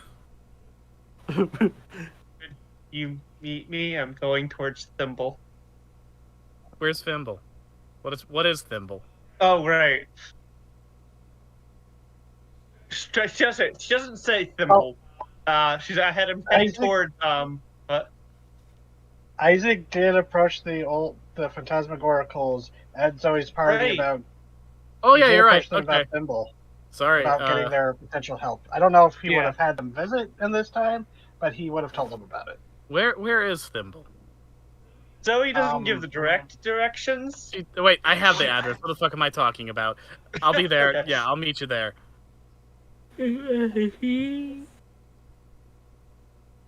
FBI guy observing the text messages. The fuck? Oh, they're not mentioning aliens at all. Delete. Zoe, closes her phone, puts her phone away, and just eyes dart around at everyone, everyone she sees. Are they watching me? And no one is. But as you're walking to Thimble, you pass by an alleyway where you see some youths, one of which is smoking cigarettes. Oh fuck! Zoe stops and slowly turns towards the youths. How old is that youth smoking? They do have like 13, maybe 12. Oh my god! Oh, the fucking sixth graders. There's two others of them. They're all chuckling, and they've got the little beeples, and they're just systematically pulling them apart while laughing. Ooh! Zoe stops and immediately turns into the alley and fucking digs her fingernails into the wall. Hey, kids. What is up, my fellow kids? What do you want? One says, and he's like husky muscular. He's got really short hair, and it's spiked with gel, and he's got a baby face, but he's trying to look tough while he's got a cigarette and a handful of beeples. The people there, that looks a lot like what my friend puts together. Oh, you friends with that poor kid? Did you steal his shit while he was asleep? No, we got these ourselves from the bookstore. Zoe looks him in the eye, and he uses mental dominion on this child. All right, that child. Oh fuck, we hit moral. You don't gotta roll for it. This kid's dumb as shit. Okay. Tell me the truth. Yeah, we stole it. Who gives a shit? I give a shit. You're going to pick up all of these people and one of them looks like, oh, she looks poor. She's probably his sister. Ooh. So she had her hands on the wall, against the wall, and her fingers visibly crunch into the stone. Just picturing cousin Beefy O'Weefy. Yeah, it is roast beefy O'Weefy over here. Listen here, you little shit. Oh, fuck, dude! She's got construction worker strength. Dude, I almost came out my nose. Fuck. But roast beefy O'Weefy stands firm as yeah, what you gonna do? Gonna beat up some kids? No, that's ridiculous. Zoe I'm just going looks to at the kill kid you. and to tell what's your mom's phone number? What's your parents' phone number? It's a 555 eat a dick. No. Mental Fine, I'm doing Dominion. it. I'm doing it again. I'm doing another mental brain melt dominion on this this dumb child. 9, which is I get a command. Okay. What's your parents' phone number, kid? He says a phone number that is not a real person's phone number, Yeah. but rather a character within the universe of Offbeat Yeah, Melody's phone number who happens to be his mother or father. Gotcha. Thanks. Now, Zoe grabs her face. You kids better, bring that stuff back and, put it back together. He looks at you, looks at the meeples, he puts them into the little plastic bag they put them in, and then he sticks the cigarette in there. Zoe rips off her face. Oh shit! And the other two boys run. But roast beefy Weepy's like, oh hell yes. My hero moment. And he drops his bag and he strikes a pose. He's like, let's go, snake person! Oh, he's got the fight. It's the fight response. Yeah, I didn't expect that. Alright, roast beefy Weepy throws a punch at you. Uh-huh. Can he do over 2 Does damage? anything happen? Yeah, you take 1 harm. So I take no harm. I take no harm. Punches your face, and he's gonna keep trying. Like, he is throwing those hand fists at you. Zoe very slowly comes up and just grabs his hand. Oh shit, and he starts kicking. She lifts him up. Swallow off the him! ground. And his legs are kicking in the air, and he's like, give him his credit. He's fucking trying to kick your ass. Listen here, you little shit. I ain't listening to nobody.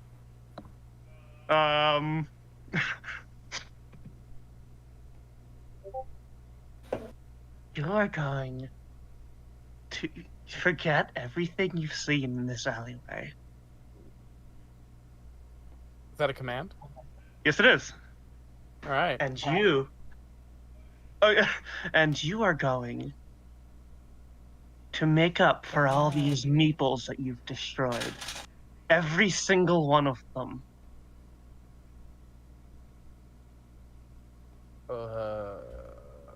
How? That's up to you, kid. Rebuild them, pay them back. That's not my problem. I didn't destroy the meeples, now did I? I don't know. Alright. Do you understand me? Yeah. She places him down. I mean, I got questions about the specifics. Like what? Like, what am I? Are you? Do you want me to like give him money or what? Give him money, pay him back in some way, like help him make new meeples. You know, community service. Tell shit. your parents. Okay, Yeah, so go and admit to your parents. I what the need to fuck you clarify rule-wise.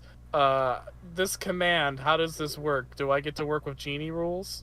did. No. Well, it's. Let me find it. Dominion. Okay. You may spend. Yeah. Give them an order. Regular people will follow your order, whatever it is. Okay, but will they do they have to follow the heart of it or the letter of it? It doesn't specify. Then I need you to roll. Okay. I will roll. On mental dominion, that's an 8, which is a success.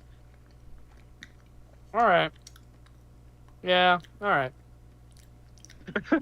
Tell your parents. All right. So he's like, yeah, fine, whatever.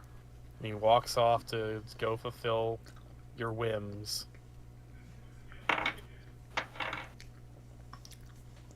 You gonna do anything with that phone number?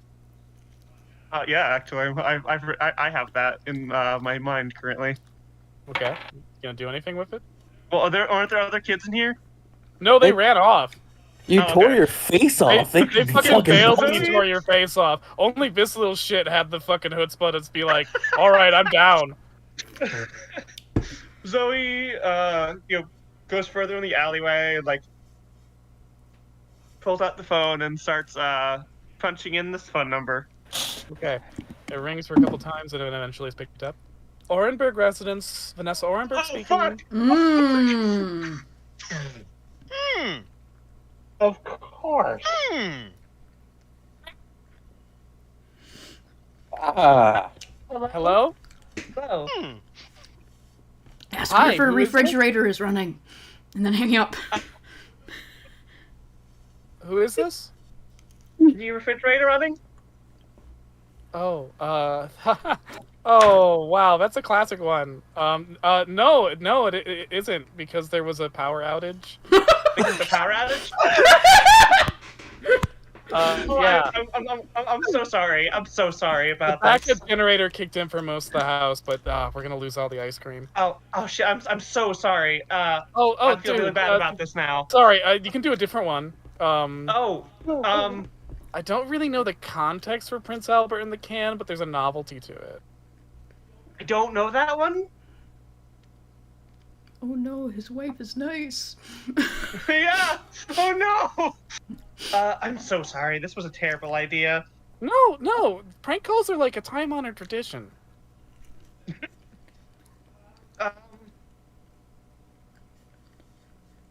I'm sorry. I got nothing. I was not expecting this. Okay, well, how about you try again in like 10 minutes?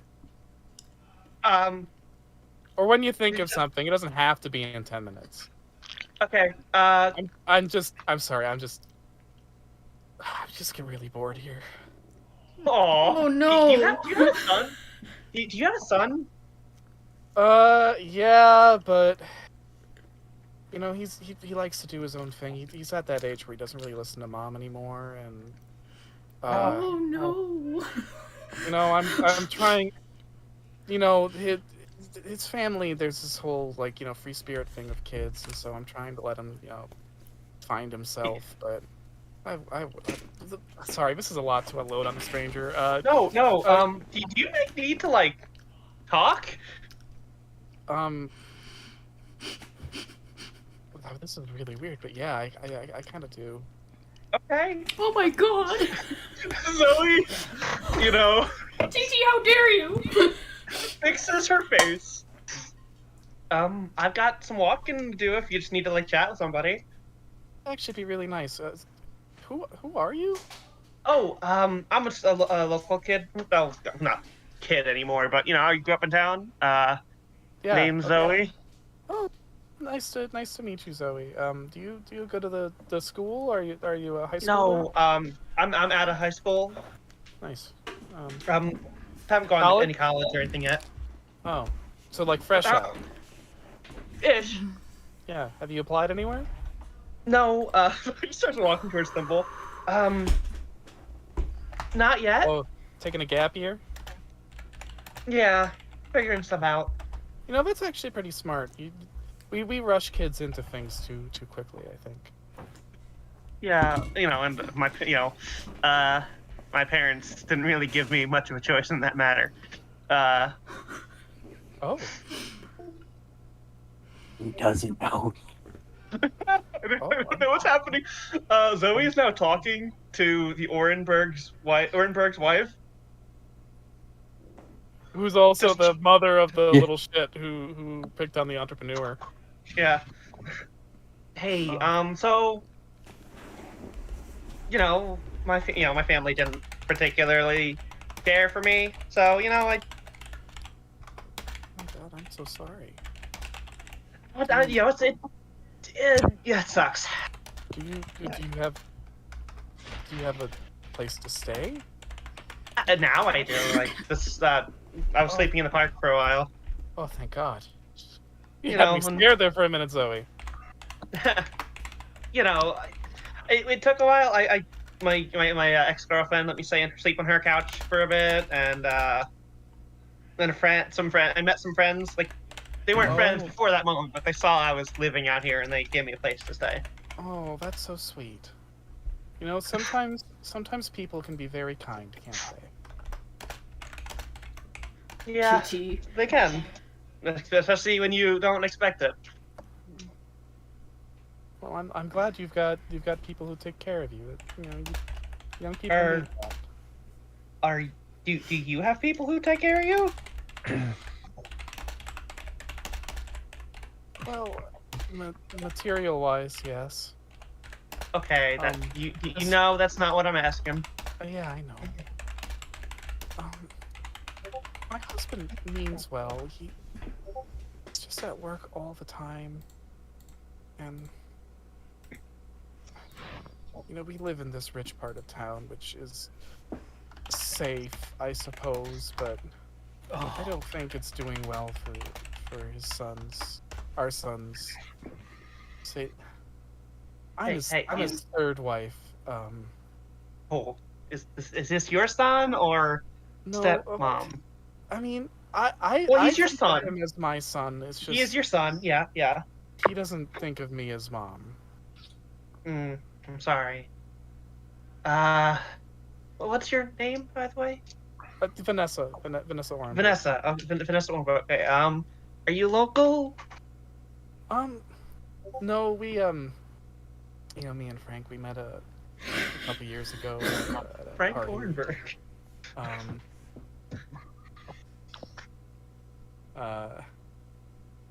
And well,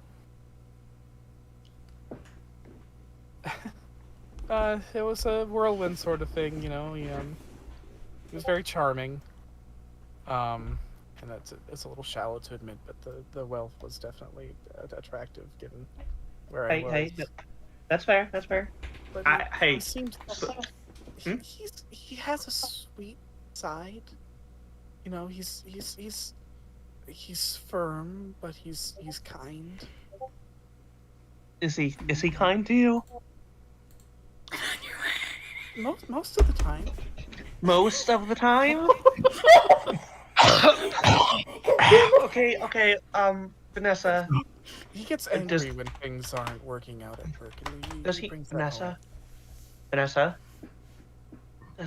Does he hurt you? And the phone goes silent for a moment. So, Oh God! What's happening? No, of course not. Vanessa. He's Vanessa? a very sweet man. How fucking dare you? Is he home? No, he's almost never home nowadays. Is anyone else home? Busy with a big project at work. We have a maid who comes in every two days or so.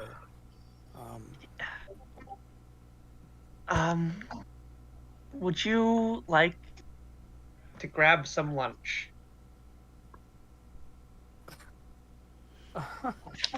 Yeah, you know, that might be it might be nice. All right. Well, I'm at such and such. She goes where she is. No, maybe we could stop and meet up somewhere and just grab something to eat. And I can apologize for how weirdly this all started. Okay. Yeah. Yeah. Well, I'm just, like I said, I got a lot of walking to do, so I'll be here on the phone for as long as you want to chat. You know.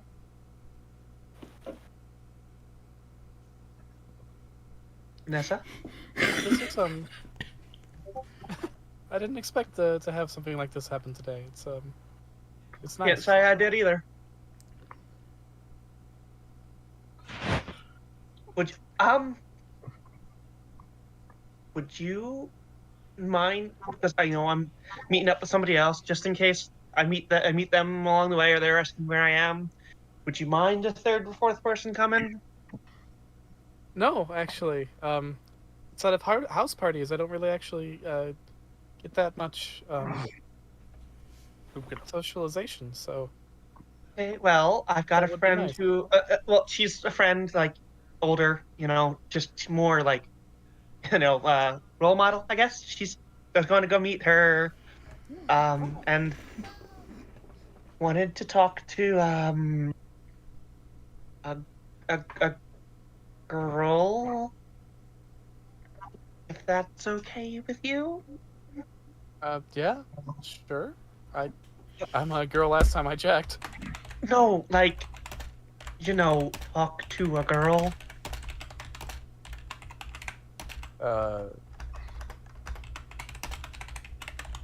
It might. I don't think I follow. It might be romantic. Oh! I mean, that might be a little awkward, but, Well, I've been wanting to talk to her because stuff's been kind of hectic.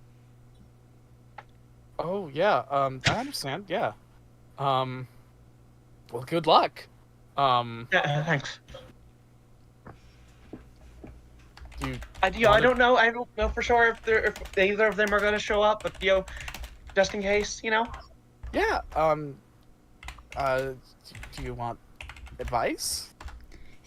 Do you have advice? I mean, Like I've had a girlfriend before. We broke up because things didn't work out. I honestly haven't, which is, weird because I was in LA for a time, but, Well, I mean, do I you definitely like? consider it.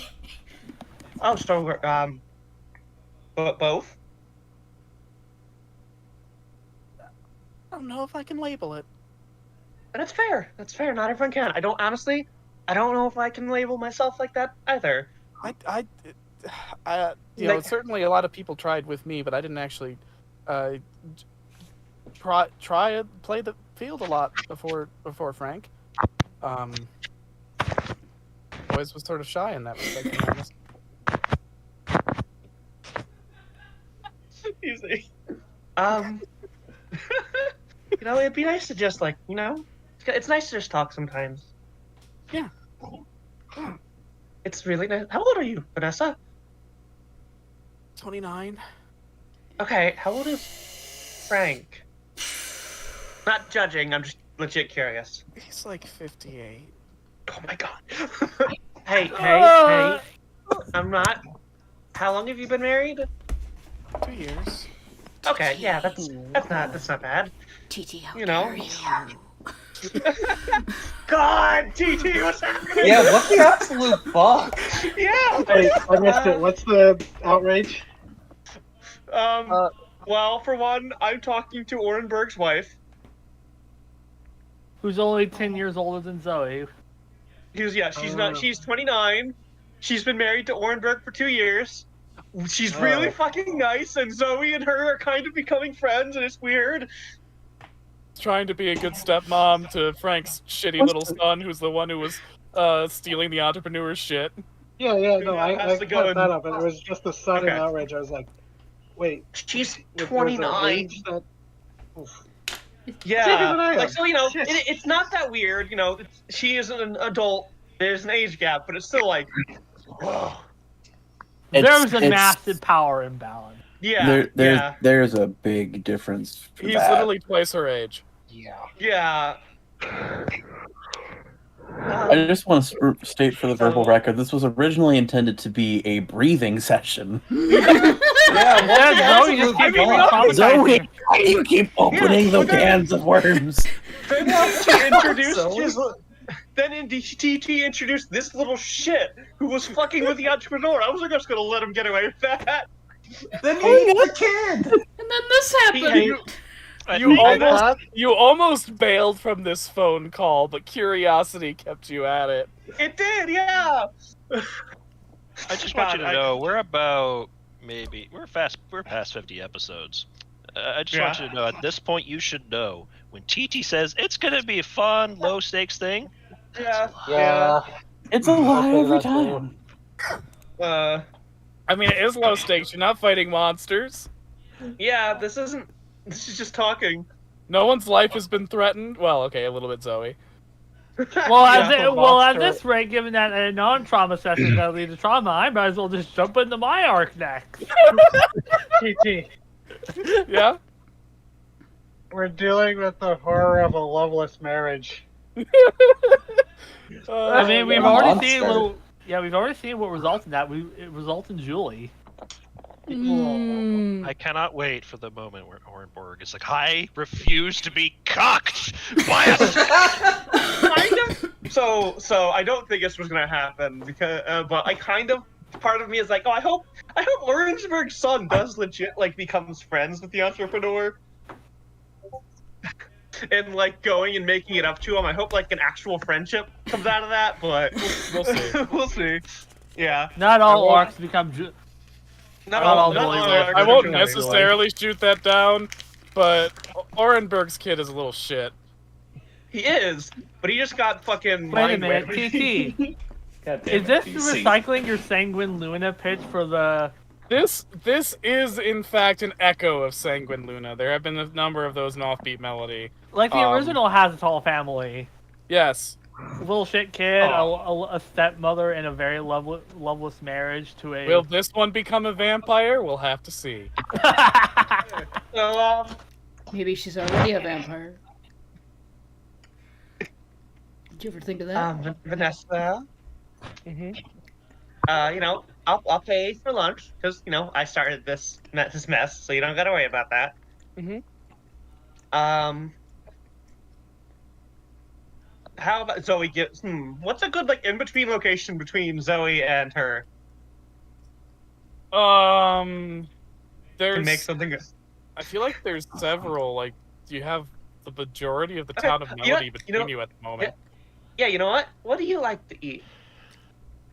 Oh, well, normally I do the cooking.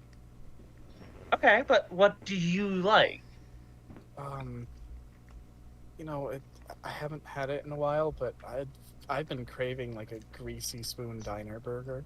Oh hell yeah! Let's Go go down for Good it. burger. We one don't might go to say. places like that. Yeah. Why don't we go to Damn Good Burger? Oh my god, that sounds really good. Or Hot Rods and Bobby Sox Diner. Man, if I had a dime for every time lesbians met at the Damn Good Burger, Oh my I'd God. have 2 dimes, which isn't a lot, but it's weird this happened twice. I feel like there's gotta be more than that. That we've only seen 2, Damn but Good it's a Burger. trend. the most homosexual restaurant.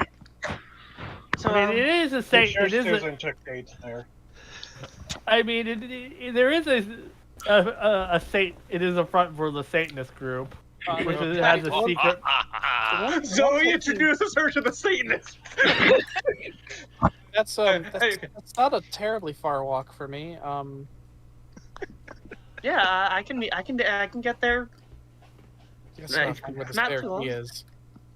What? Sorry, just talking to myself. No, what so did, yeah, what did she say? I just gotta find where the spare key is. Oh. Spare key? Yeah, I don't have my own set. What? Oh. You know what? Okay. We'll talk about that at the diner. Okay. Yeah. So I'll be there. Maybe like 20 minutes, 25. Yeah, awesome. I'll see you there. Okay. I can't believe I'm waiting for the next time meets roast beefy or weefy. I fucked your mom. Fuck your mom, shit lips. You want to note the age difference between Vanessa Orenberg and Zoe Of course, is of also course. kind of gross. Oh yeah. I'm not suggesting it. Just like The joke is funny. Zoe like it's a is childless smiling. joke he would understand. Zoe is smiling like like I'll see you in a little bit. Just Yep. All right. I have green hair, so that should be nice and obvious. Okay. Yeah. You know, I put a pink streak in my hair in college once. Well, that sounds kick-ass. It looked really nice. I liked it. Oh, hell yeah. Alright, well, I'll see you then. All right. If you want to just call me and chat while we're walking, I'm down for that too. Awesome.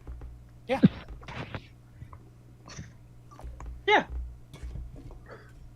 Okay. I'll see you. All right. Bye. See you in a little bit. Bye. Zoe waits to make sure she's done talking Mhm. before she Yeah, you hangs do the up. phone hang up. Yeah. What the fuck did I just do? Yeah, what the fuck? As you shout this, Isaac's car pulls up, like, as they were just slowly falling for, like, the last 10 minutes. As you just lost this conversation, he's just like, hey, Zoe, need a ride? She spins around and like almost punches the car window. I'm curious, do you still have your snake head? No, she regrew her skin. Okay, walking 'cause I was down the having the hilarious mental image of you having this conversation while the snake head. So yeah, Zoe regrew her skin around her face before she left the Yeah, alley. Oh, fuck. Yeah, I got Isaac, green hair. Christ. Touch his head. Oh, fuck. Isaac, don't do that. Hi, what? I'm sorry. Shit happened. Sorry. Isaac leans. It's like, or look at how. Hal leans around Isaac and looks at Zoe like, "What did you do?" I think I just made friends with Orenberg's wife.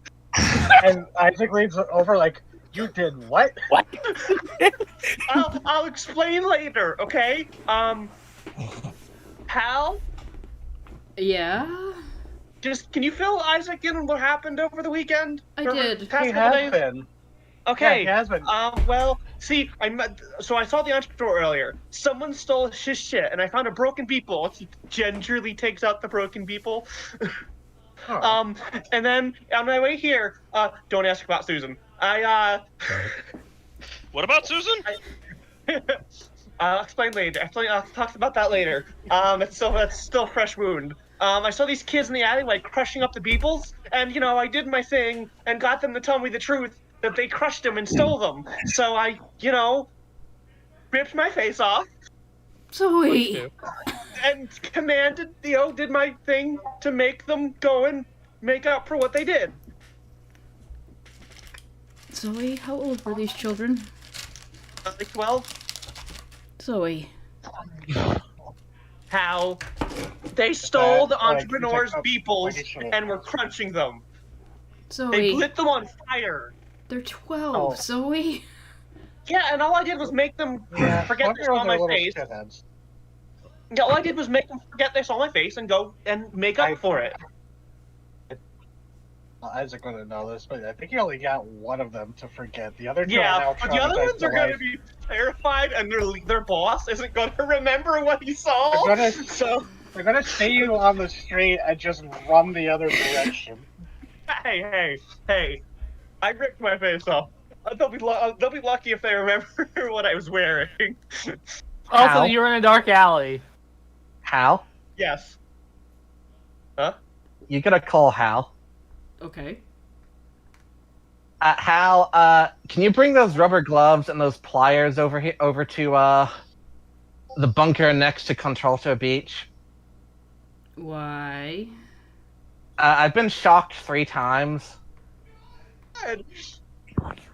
Why? Is that Celia? What have you people been doing since I've been asleep? I've been trying to get this TV to work. The girls and I are at our wits' end. I want to install it at the, at our clubhouse.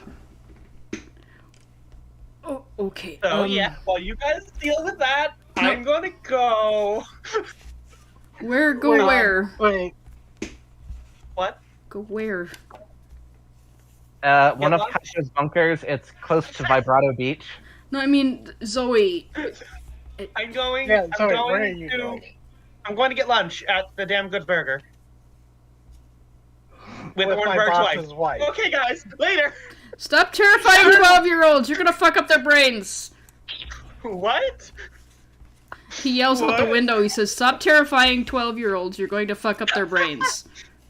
Make no Hal promises. says, as a former 12-year-old who had a fucked up brain, being And terrified. Isaac is in the driver's seat looking just like horrified of just like trying to think about what's just going on. No, Juliet, she stops. Like actually, like physically, like pauses, walks backwards. Hey, Isaac, Yes. Zoe. you heard about what happened with Fallow, right? Oh. Oh, look at how much you like hear about like what do you mean? He knows about us. He knows like everything about us. Yeah, he probably got up to the part where the the spindle lady gave us all a very veiled job offer and would have told you that another spindle agent was there by now. She only told Suki, but Suki probably told you in a half-drunken state Yeah. anyway. Yeah. So, You've heard about that?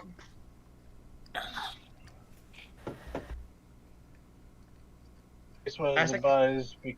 Oh, come on, my mic. I was talking, but it was not picking me up.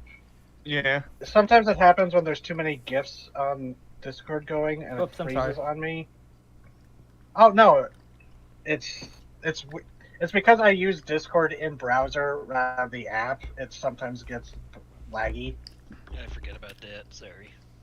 Oh no, it's fine. I post GIFs all the time too, even when I'm DMing. But so he goes, yeah, Spindle. When I went in to check in on them today, it was it was a buzz with something Fiddler's Green zombies.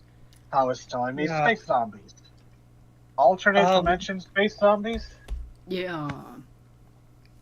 Isaac, That's a bingo. I need you to promise me something. And what's Promise that? me you tell me the truth, even if it's hard, okay?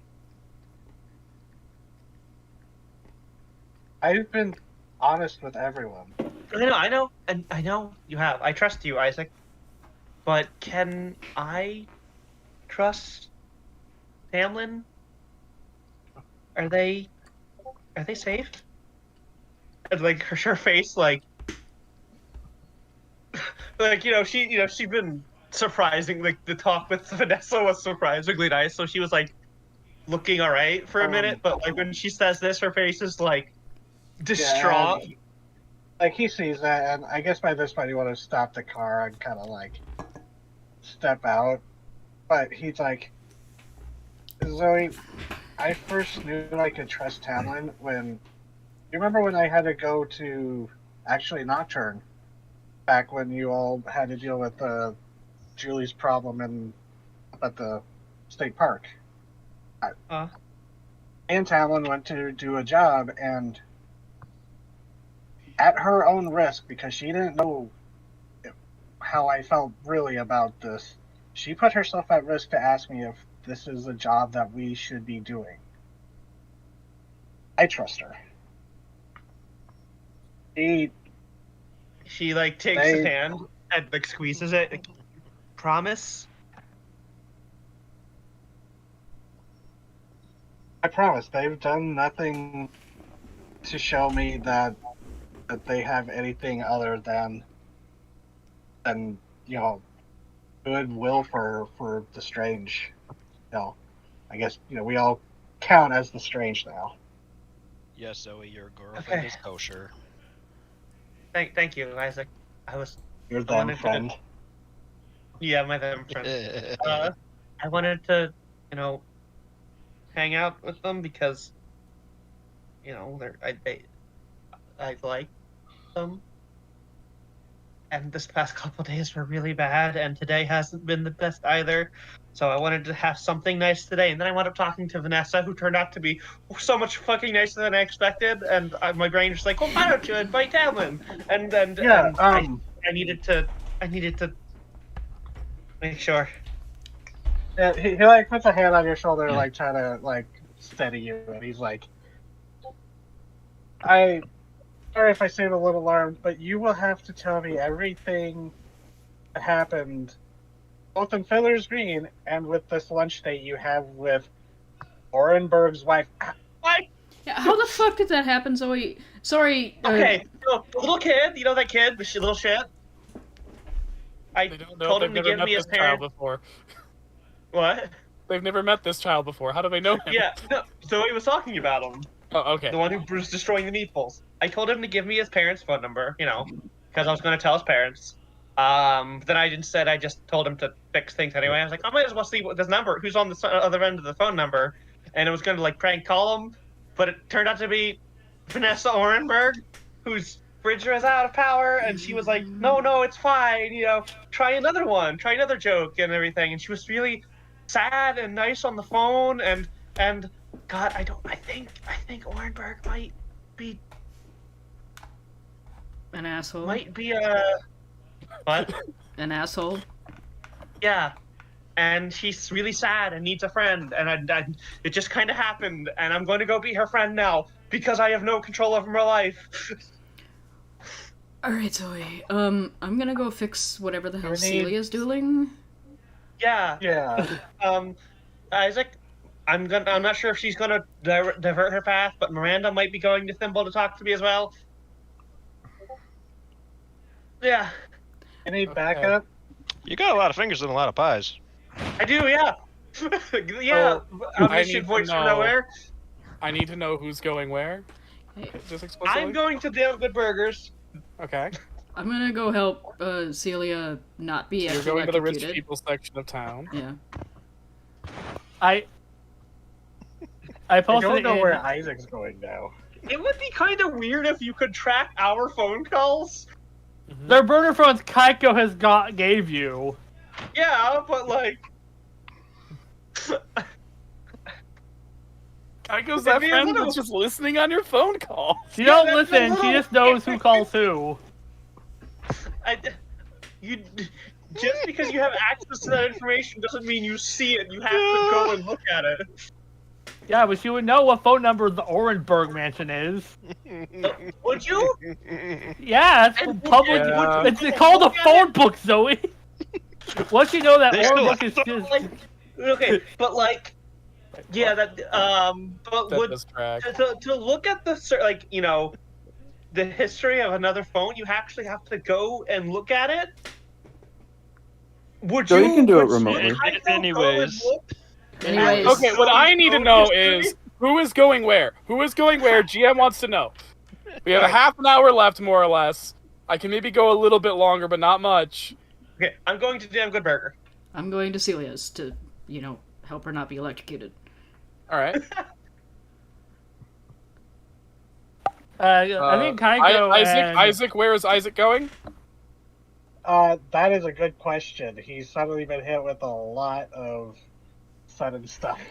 Hal's gonna grab him by the sleeve and kind of pull him into whisper. Is like, you should probably go sit in Damn Good Burger while she's having that conversation with Orenberg's wife.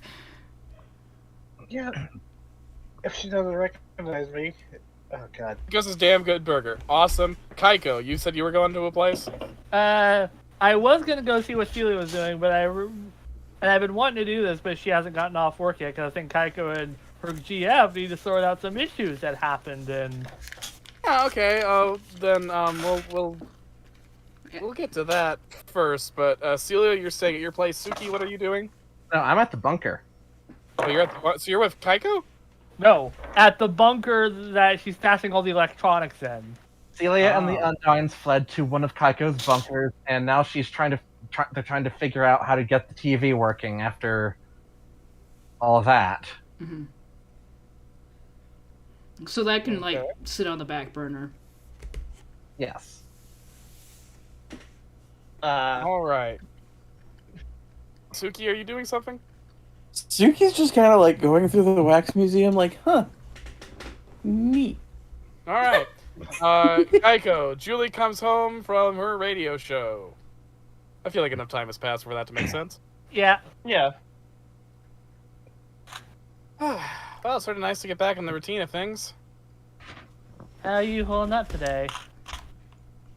A little sore, but Hey, basically fine. are you sure nothing going on that? She looks at you as I mean, okay, zombies are kind of creepy, but I've seen we watched Dead Alive for fuck's sake. I meant more about the people who you weren't quite zombies yet.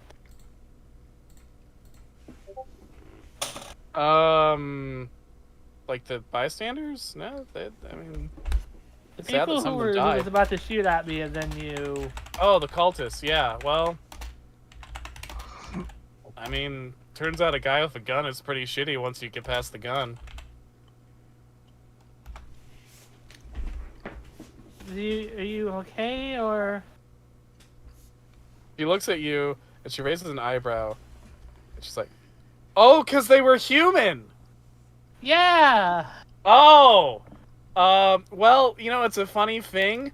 The morality of killing sapient life has become really murky since we found things that aren't human but also talk and have feelings. And like a couple weeks ago, I ripped one of those heads right off, just with my bare needle hell arm. And you know, after that, I was like, what the fuck? But also, I was like in survival mode. And ever since, I've just been like, you know, this is what you gotta do to survive when you're dealing with this kind of shit. And the fact that they were human just meant that it was a lot easier to just sort of pop their seams off. Well, if you need to talk about it, well. I mean, it is sort of fucked up that I've had to, like, kill a lot of Yeah, I think we living need to things. have maybe like a quiet few days or do something. At the same time, it's all about maintaining the integrity of the veil and keeping reality in check, making sure that the things don't spill into the vast nothingness between spaces, and that these intruders don't forsake our beloved creation. So, you know, it's ultimately in a greater good. But the thing is, I think we need a vacation. Lovely. Or even something small, or as a... What are you thinking? Like a beach day? Like a... something to get out, like maybe go to like next town over, or... Oh, have you ever been to a Comic-Con? Was gonna go once, but I kind of had a panic attack and bowed out. Oh. Yeah, I haven't gotten to go myself. There should be a new one that's in Powdersville upcoming. Yeah, I was actually looking at that and thinking it might be fun. We could do a cosplay. Aww.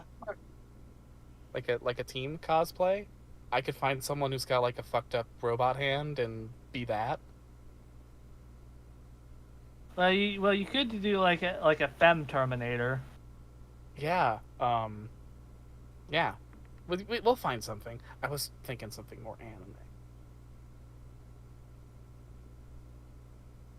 They got those really nice outfits in anime, you know. Aww. TT, you're a little muffled.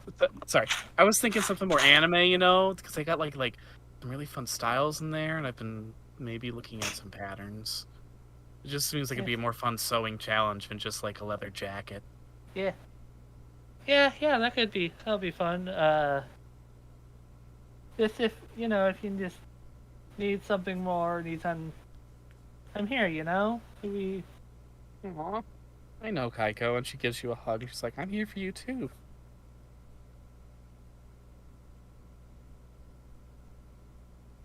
Aww.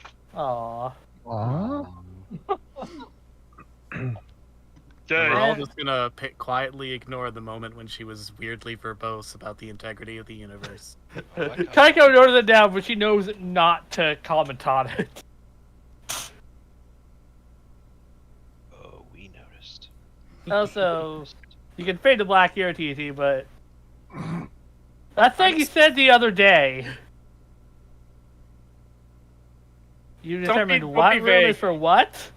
Sorry, what? You determined what room in the bunker is used for what? Oh, that the two of us have determined which rooms are good for fucking. They've had sex, right? No. Oh. Yeah. Not yet. Well, She was probably just making a joke because it's Julie. He was. Julie is a very sexual being. Yeah. Well, if you want to fade to black there. Okay, I get you. Then our soft retcon to that is that Julie was just making a sexual joke as she. Yeah, that's what I assumed. That's why Kaiko's like, wait, what? So yeah, fade to black there. What happens afterwards? Who can say? Celia hasn't gotten to do much. Celia, what you doing at a different bunker than this bunker? Celia and the Undines were struggling to try and figure out how to get her outdoor TV to work. Left! And Tiff and Meg and Alex are all trying to lift the television up. Can you guys just not do that on your own? And they look at each other and it's like, yeah, why are all three of us doing this? It's a flat screen. I once flipped a Chevy. And Alex, Tiff, the smallest of the unknown, is like, yeah, you're right. And she puts it down gently. Okay. We've tried the AC current. We've tried the DC current. We've tried putting them together. Mm-hmm. We tried plugging them into this glowing green thingy. We've tried alternating them.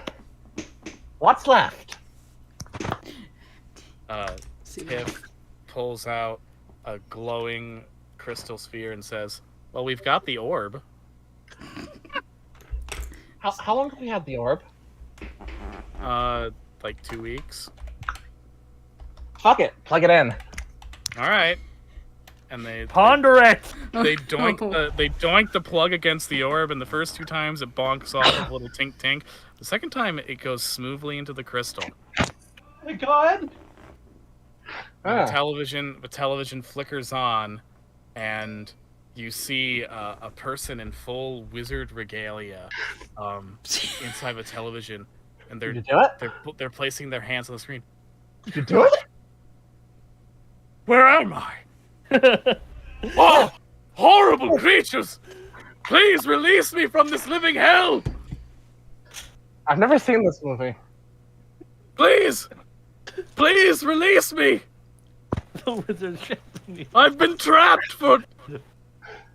I don't know how to count the years. There are no days, there are no nights, it's just me in this void.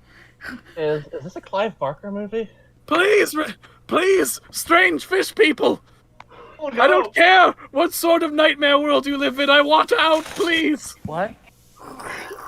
Beautiful Yeah, fish I women, don't. release me! Celia looks at it and unplugs it without breaking eye contact. God. Shit!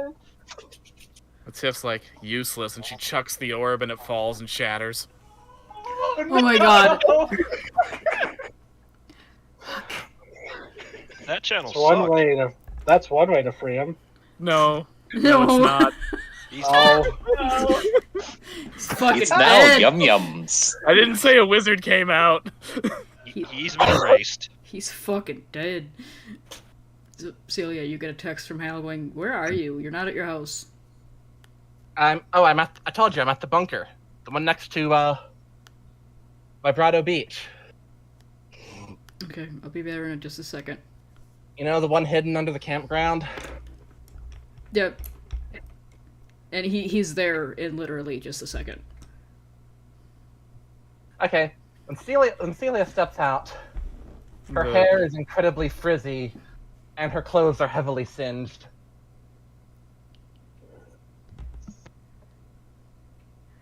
How?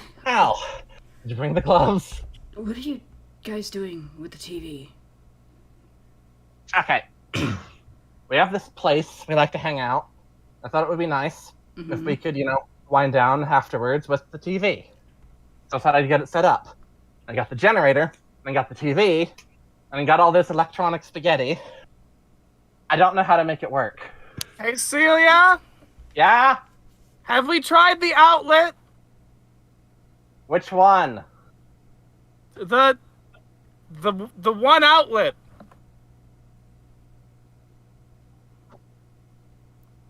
Have we tried the outlet? Have you tried plugging it into the regular wall? What have you She plugged rushes it in, into? and she rushes in and plugs it into the wall outlet. It works. Cool.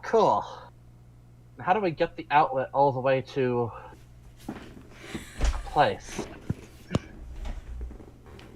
Hal's just up there in the, in the entrance to the bunker, pinching the bridge of his nose. You've got the dodecahedron. You have a generator, you said, right? Yeah. It has plugs on the side. Okay, but how Plug do it I, how do in. I get it? Like, which one, the AC or the DC? He takes the plug and he plugs it into the plug that goes in and then turns the generator on. What about this? She holds up the solar cell. He turns the transformer back off, puts the solar cell where it's supposed to be, and flicks everything on. My God, is that all it took? I burned my webbing off twice. Where were you plugging this? You know, in this little spot here. She points to what is, I don't know what a generator looks like. Oh, that's why. That's like... See, they're supposed to be like for everywhere in the world. That's like an electric plug from Europe. You forced it in, didn't you? I guess so. I thought it was just rusty.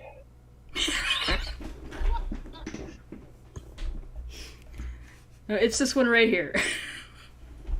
You should be all set up now. You just have to get it out into the lake without, getting it wet. The Undines look sheepish and like, it's been a while since we've worked with technology. Oh, no, it's fine. Aw. Sometimes it's just, especially after causing a mass blackout, you panic. Right? He's looking at all of them. Right, We all whoever calls nod. that mass blackout surely is panicking right now. It's fine. It was the rich part of town. It's really funny, actually. So, Well, whenever they figure out who did it, I hope they go easy on them. For some reason, I could just imagine during the whole time they were trying to plug it in, it's just like, male and male plug? Well, we believe in equal rights. Sure, plug that in. God. That's what caused the blackout. just... Oh, entirely. Okay, now Yeah, I how was are wondering. how are we gonna get it into the lake without getting it wet? boat. Tauntaun. Oh, No, wait, they're very wet inside. It sure would be, good if somebody could just teleport it over there. Well, bye, and he disappears.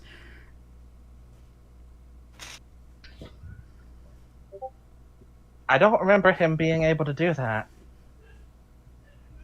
I'm just staring at him like, I don't remember that. He's a 7 foot tall little shit. Anyway, let's test it out with the DVD. Who wants to watch Plankton? Lydia, why? Lydia, no.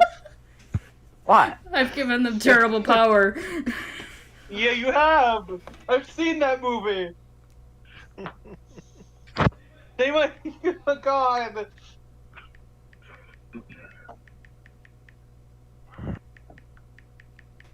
Okay. I'm gonna go to the. Are we done with this scene? Yeah. I believe so. Okay. I'm going to go to the rich part of town. And who's heading there? Who was heading towards that? Oh, Hal was. No, You Hal were just teleporting? teleported away somewhere. I thought Zoe and waifu of Orenburg are going to... Okay, so Damn, the good normal burger. they're on foot or on car. Okay, good to note. All right, damn good burger. Yeah. Zoe and Isaac, you get there. I'd say maybe 15, maybe 20 minutes after the phone call ended. Isaac, Okay, you don't guess need to I'm follow going. me. And I'm it turns out I behind. am, apparently.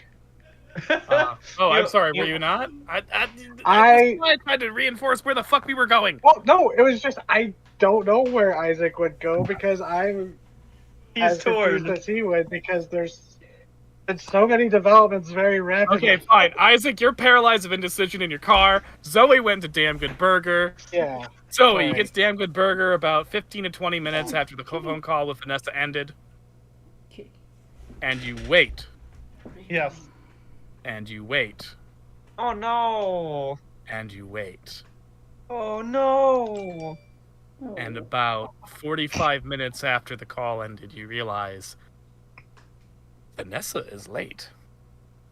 Zoe pulls out her phone, checks for text messages or missed calls, There are none.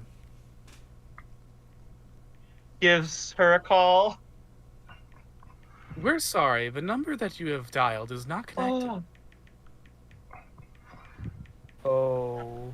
Hmm. Zoe bolts All right, where's Zoe towards going? the rich part of town. Okay. As you're turning to the rich part of town, you see that there's like electric company vehicles trying to figure out what to do with the shortage. And you do you know where Orenberg's mansion is? Texts Isaac. Do you know where Orenborg's mansion is?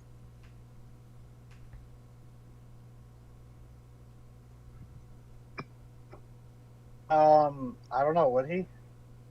No. Unless you are a weirdo like Kaiko who researches that thing as soon as you're like, this guy seems shady. No. He say, I don't, but either probably Kaiko or Suki might. So Kaiko. Yes. I'm just gonna Google it. You get a text message from an unknown number. Oh, what's the text? Stay out of my family's business. Oh. Oh.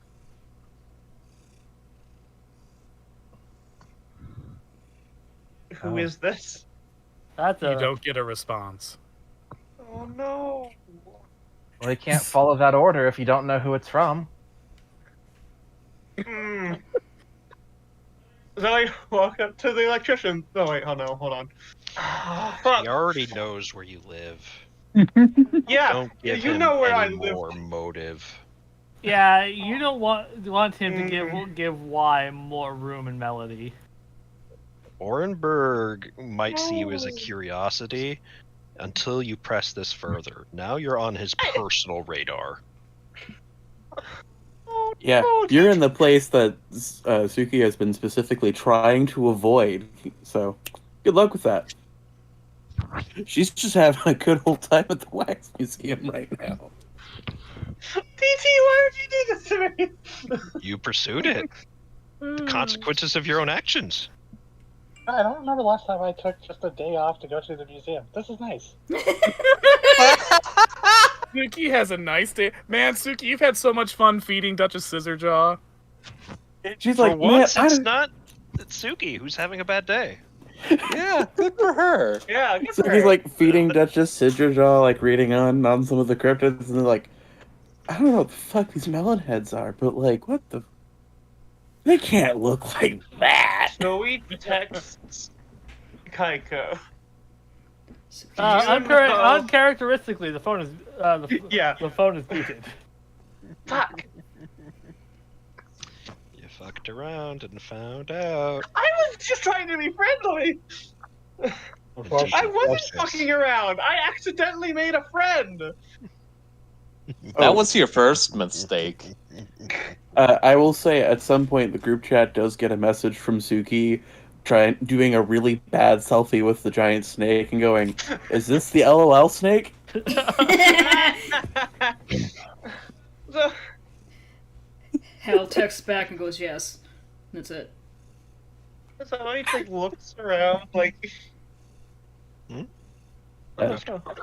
Sarah said BRB. She just like looks around the rich person area. Like she doesn't like go in deeper, but like she stops where she was when she got the text and just like looks for looks for a sign of anything or anybody. Okay, investigate a mystery. Yeah. That is a 10. Okay. You're looking around and you're searching the rich area, and eventually you do notice that there are some like very fresh tire tracks if someone was driving a little too fast and left some skid marks. And they do lead to the most ostentatious mansion in the entire area. and there is just this incredibly fancy, top-of-the-line modern car in the driveway, parked at a crooked angle. No.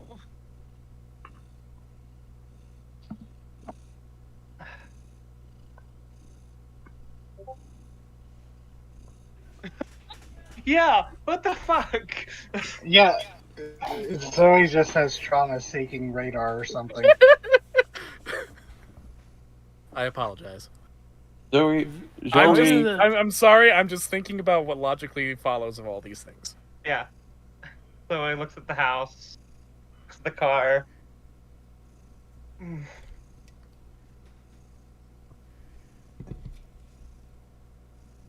You want to do a secret mission? Try to see if you can sneak in there?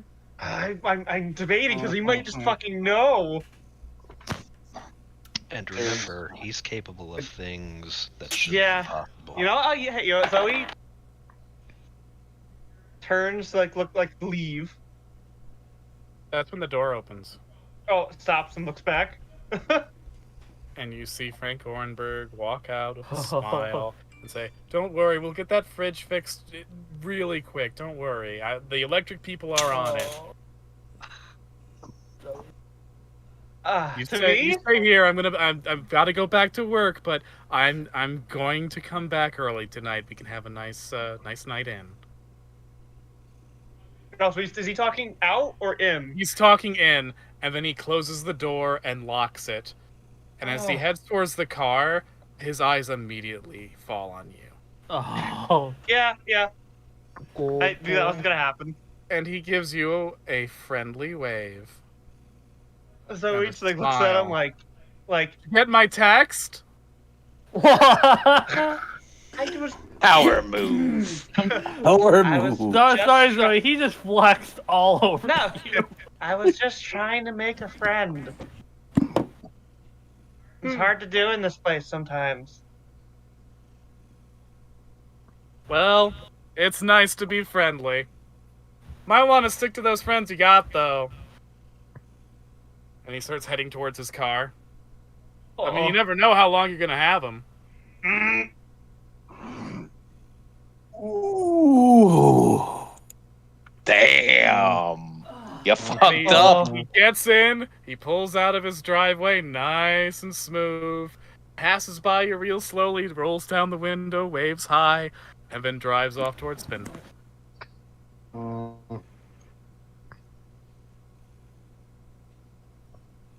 Make a read about situation check. Okay. Okay. Oh, it's another good roll, Zoe. You're rolling good tonight. That's a That's a 12. Awesome. You're shaken by that whole situation, but you're also alert, and that's when you notice that there is someone at the window. Who's in the window? And you see a woman, just shy of 30, with her hair done up like a 1950s housewife, in prim yet conservative clothing, looking out the window, and she's watching Orenberg leave, but as she turns away, she stops and does a double take, and she sees you. And her eyes light up, and she goes to the door, and the handle shakes, and then she disappears for a few minutes. Oh. And then the door opens, and she's like, Are you Zoe? Yeah. Oh my gosh, I'm so sorry. I'm late. How did my husband came home. He heard about the power outage and he just wanted to make sure everything was all right. So I got held up a bit. It's okay. It happens. And then she closes and locks the door, and she's like, I'd still like to get something if you're hungry.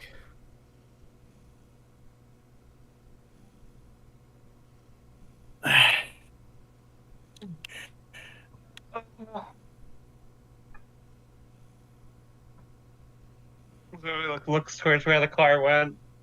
He's gone.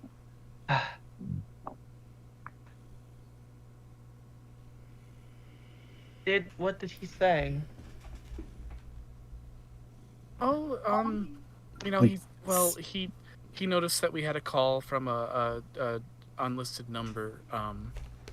So he wanted to make sure that I hadn't given away the credit card information. I mean, I'm not an idiot. No, you're not. You're not an idiot. And he wanted to make sure that I was okay with the power outage. You know, he was being very concerned. He told me not to worry about the ice cream, which was very sweet. Did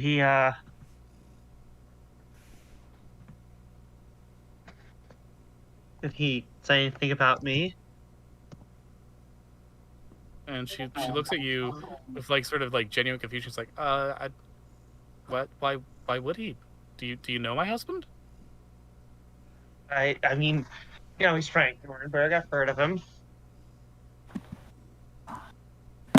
Yeah, I guess he does sort of feel like a presence hanging over the town. Actually, I meant to ask something earlier, TT, real quick. Yeah. Was she there with Oren at the art fair when he gave his speech? Oddly enough, she wasn't.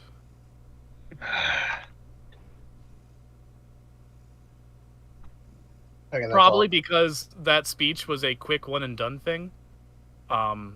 He did not stay to schmooze that long. Okay. You. Oh God. Damn good burger! And she's got like a spring in her step as she's walking along. Damn good burger. Mm-hmm. And consequences that may come. Zoe goes to Damn Good Burger. All right. And she is chatty and cheerful, and like it is absolutely genuine and a little awkward, both because you guys don't really know each other, and also you get the sense that she hasn't had a lot of genuine and pleasant conversations in a while, and she's a bit overexcited. Oh, I can't. Listen, you put me into a spot where I have no choice but to do something. Okay. No. You put me in the position where I'm seeing someone go through similar shit that I understand. I am not. Consequences be damned. I'm not, as a player, just going to sit and do nothing. Fair. I didn't think we would be getting to this tonight. Friends, I have to go pick up away now. Do you need us to... Oh god, it's 11 too. Shit. Yeah. I don't really want to leave this on There a was... though. Zoe... Yeah, and I needed Isaac to speak to some people, but... Oh shit. Do we need a second denouement session? Wait. I mean, Was this a denouement session or arc building? What the fuck? this is. This was an accident. Yeah. I think we can like. TT dangled this little shit in front of my face. Absolute latest. I can go another hour and not face too many consequences.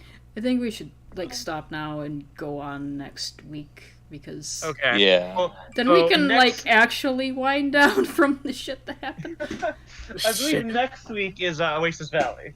Yeah. No, I'll skip. No, you can No, go no, Oasis no. Valley. Next time for Melody then. I probably do need more time to work on it. I have not worked on it as much as I thought I was going to. I have to now write session notes for this, and I didn't expect to do that. Fucking trauma-seeking missile, that's Zoe. Yeah, Yeah. Literally 3 separate ones. What the fuck? Yeah. Jesus Christ. Like, I know I came in late, but like 2 of them while I was here in the last 2.5 hours. What the fuck? It's just these are things that logically follow with the characters that I have set up. Yeah. Yeah. And Zoe is the It's meddling kid. Okay, so I've got to title this session now, and I'm just gonna title it "Meet Vanessa." Oh, You God. can't. You can't throw a character like that at us. No, Any gotta- one of no. us. I gotta. Oh fucking hell! Yeah. I gotta TT. write down what I was going to do. And now what were my plans? I didn't have any. This wasn't supposed to be an important session. That's what I write. Oh No no! game plan because this was supposed to be filler. These are your. Consequences of my fucking action. Yep. I, That. I, Are we And still you just- are we still recording? I can stop whenever. Oh, you want to do Um, like a? You want to be No, there's no Right. outro because we're just gonna follow directly from this. Okay. Okay. Yeah, I'm just. Is there anything anybody wants to do before I stop this recording? I Penis. just. Sorry, Sarah. Yeah, Okay. sorry, Sarah. Okay. Sorry. I give up. No, go. No, I was just being funny. I'll leave. I know. No. Nobody leave. Nobody leave. It's fine. Zero, I Fair. do want to know what you wanted to do this session because things got I derailed. just want to make sure Suki's at the museum by the time Isaac gets there next time. Okay. Suki has no reason to I- leave. She's like, if I hang out here long enough, someone's gonna finally show up. Yeah, Isaac really wants to talk to Suki, Mallory, and Oren, but Okay. get the chance. Then I'm making a note of that for next time. Isaac, talk to Suki, Mallory, Not that and Oren, and also Simon is there. Oh. Okay. I will stop.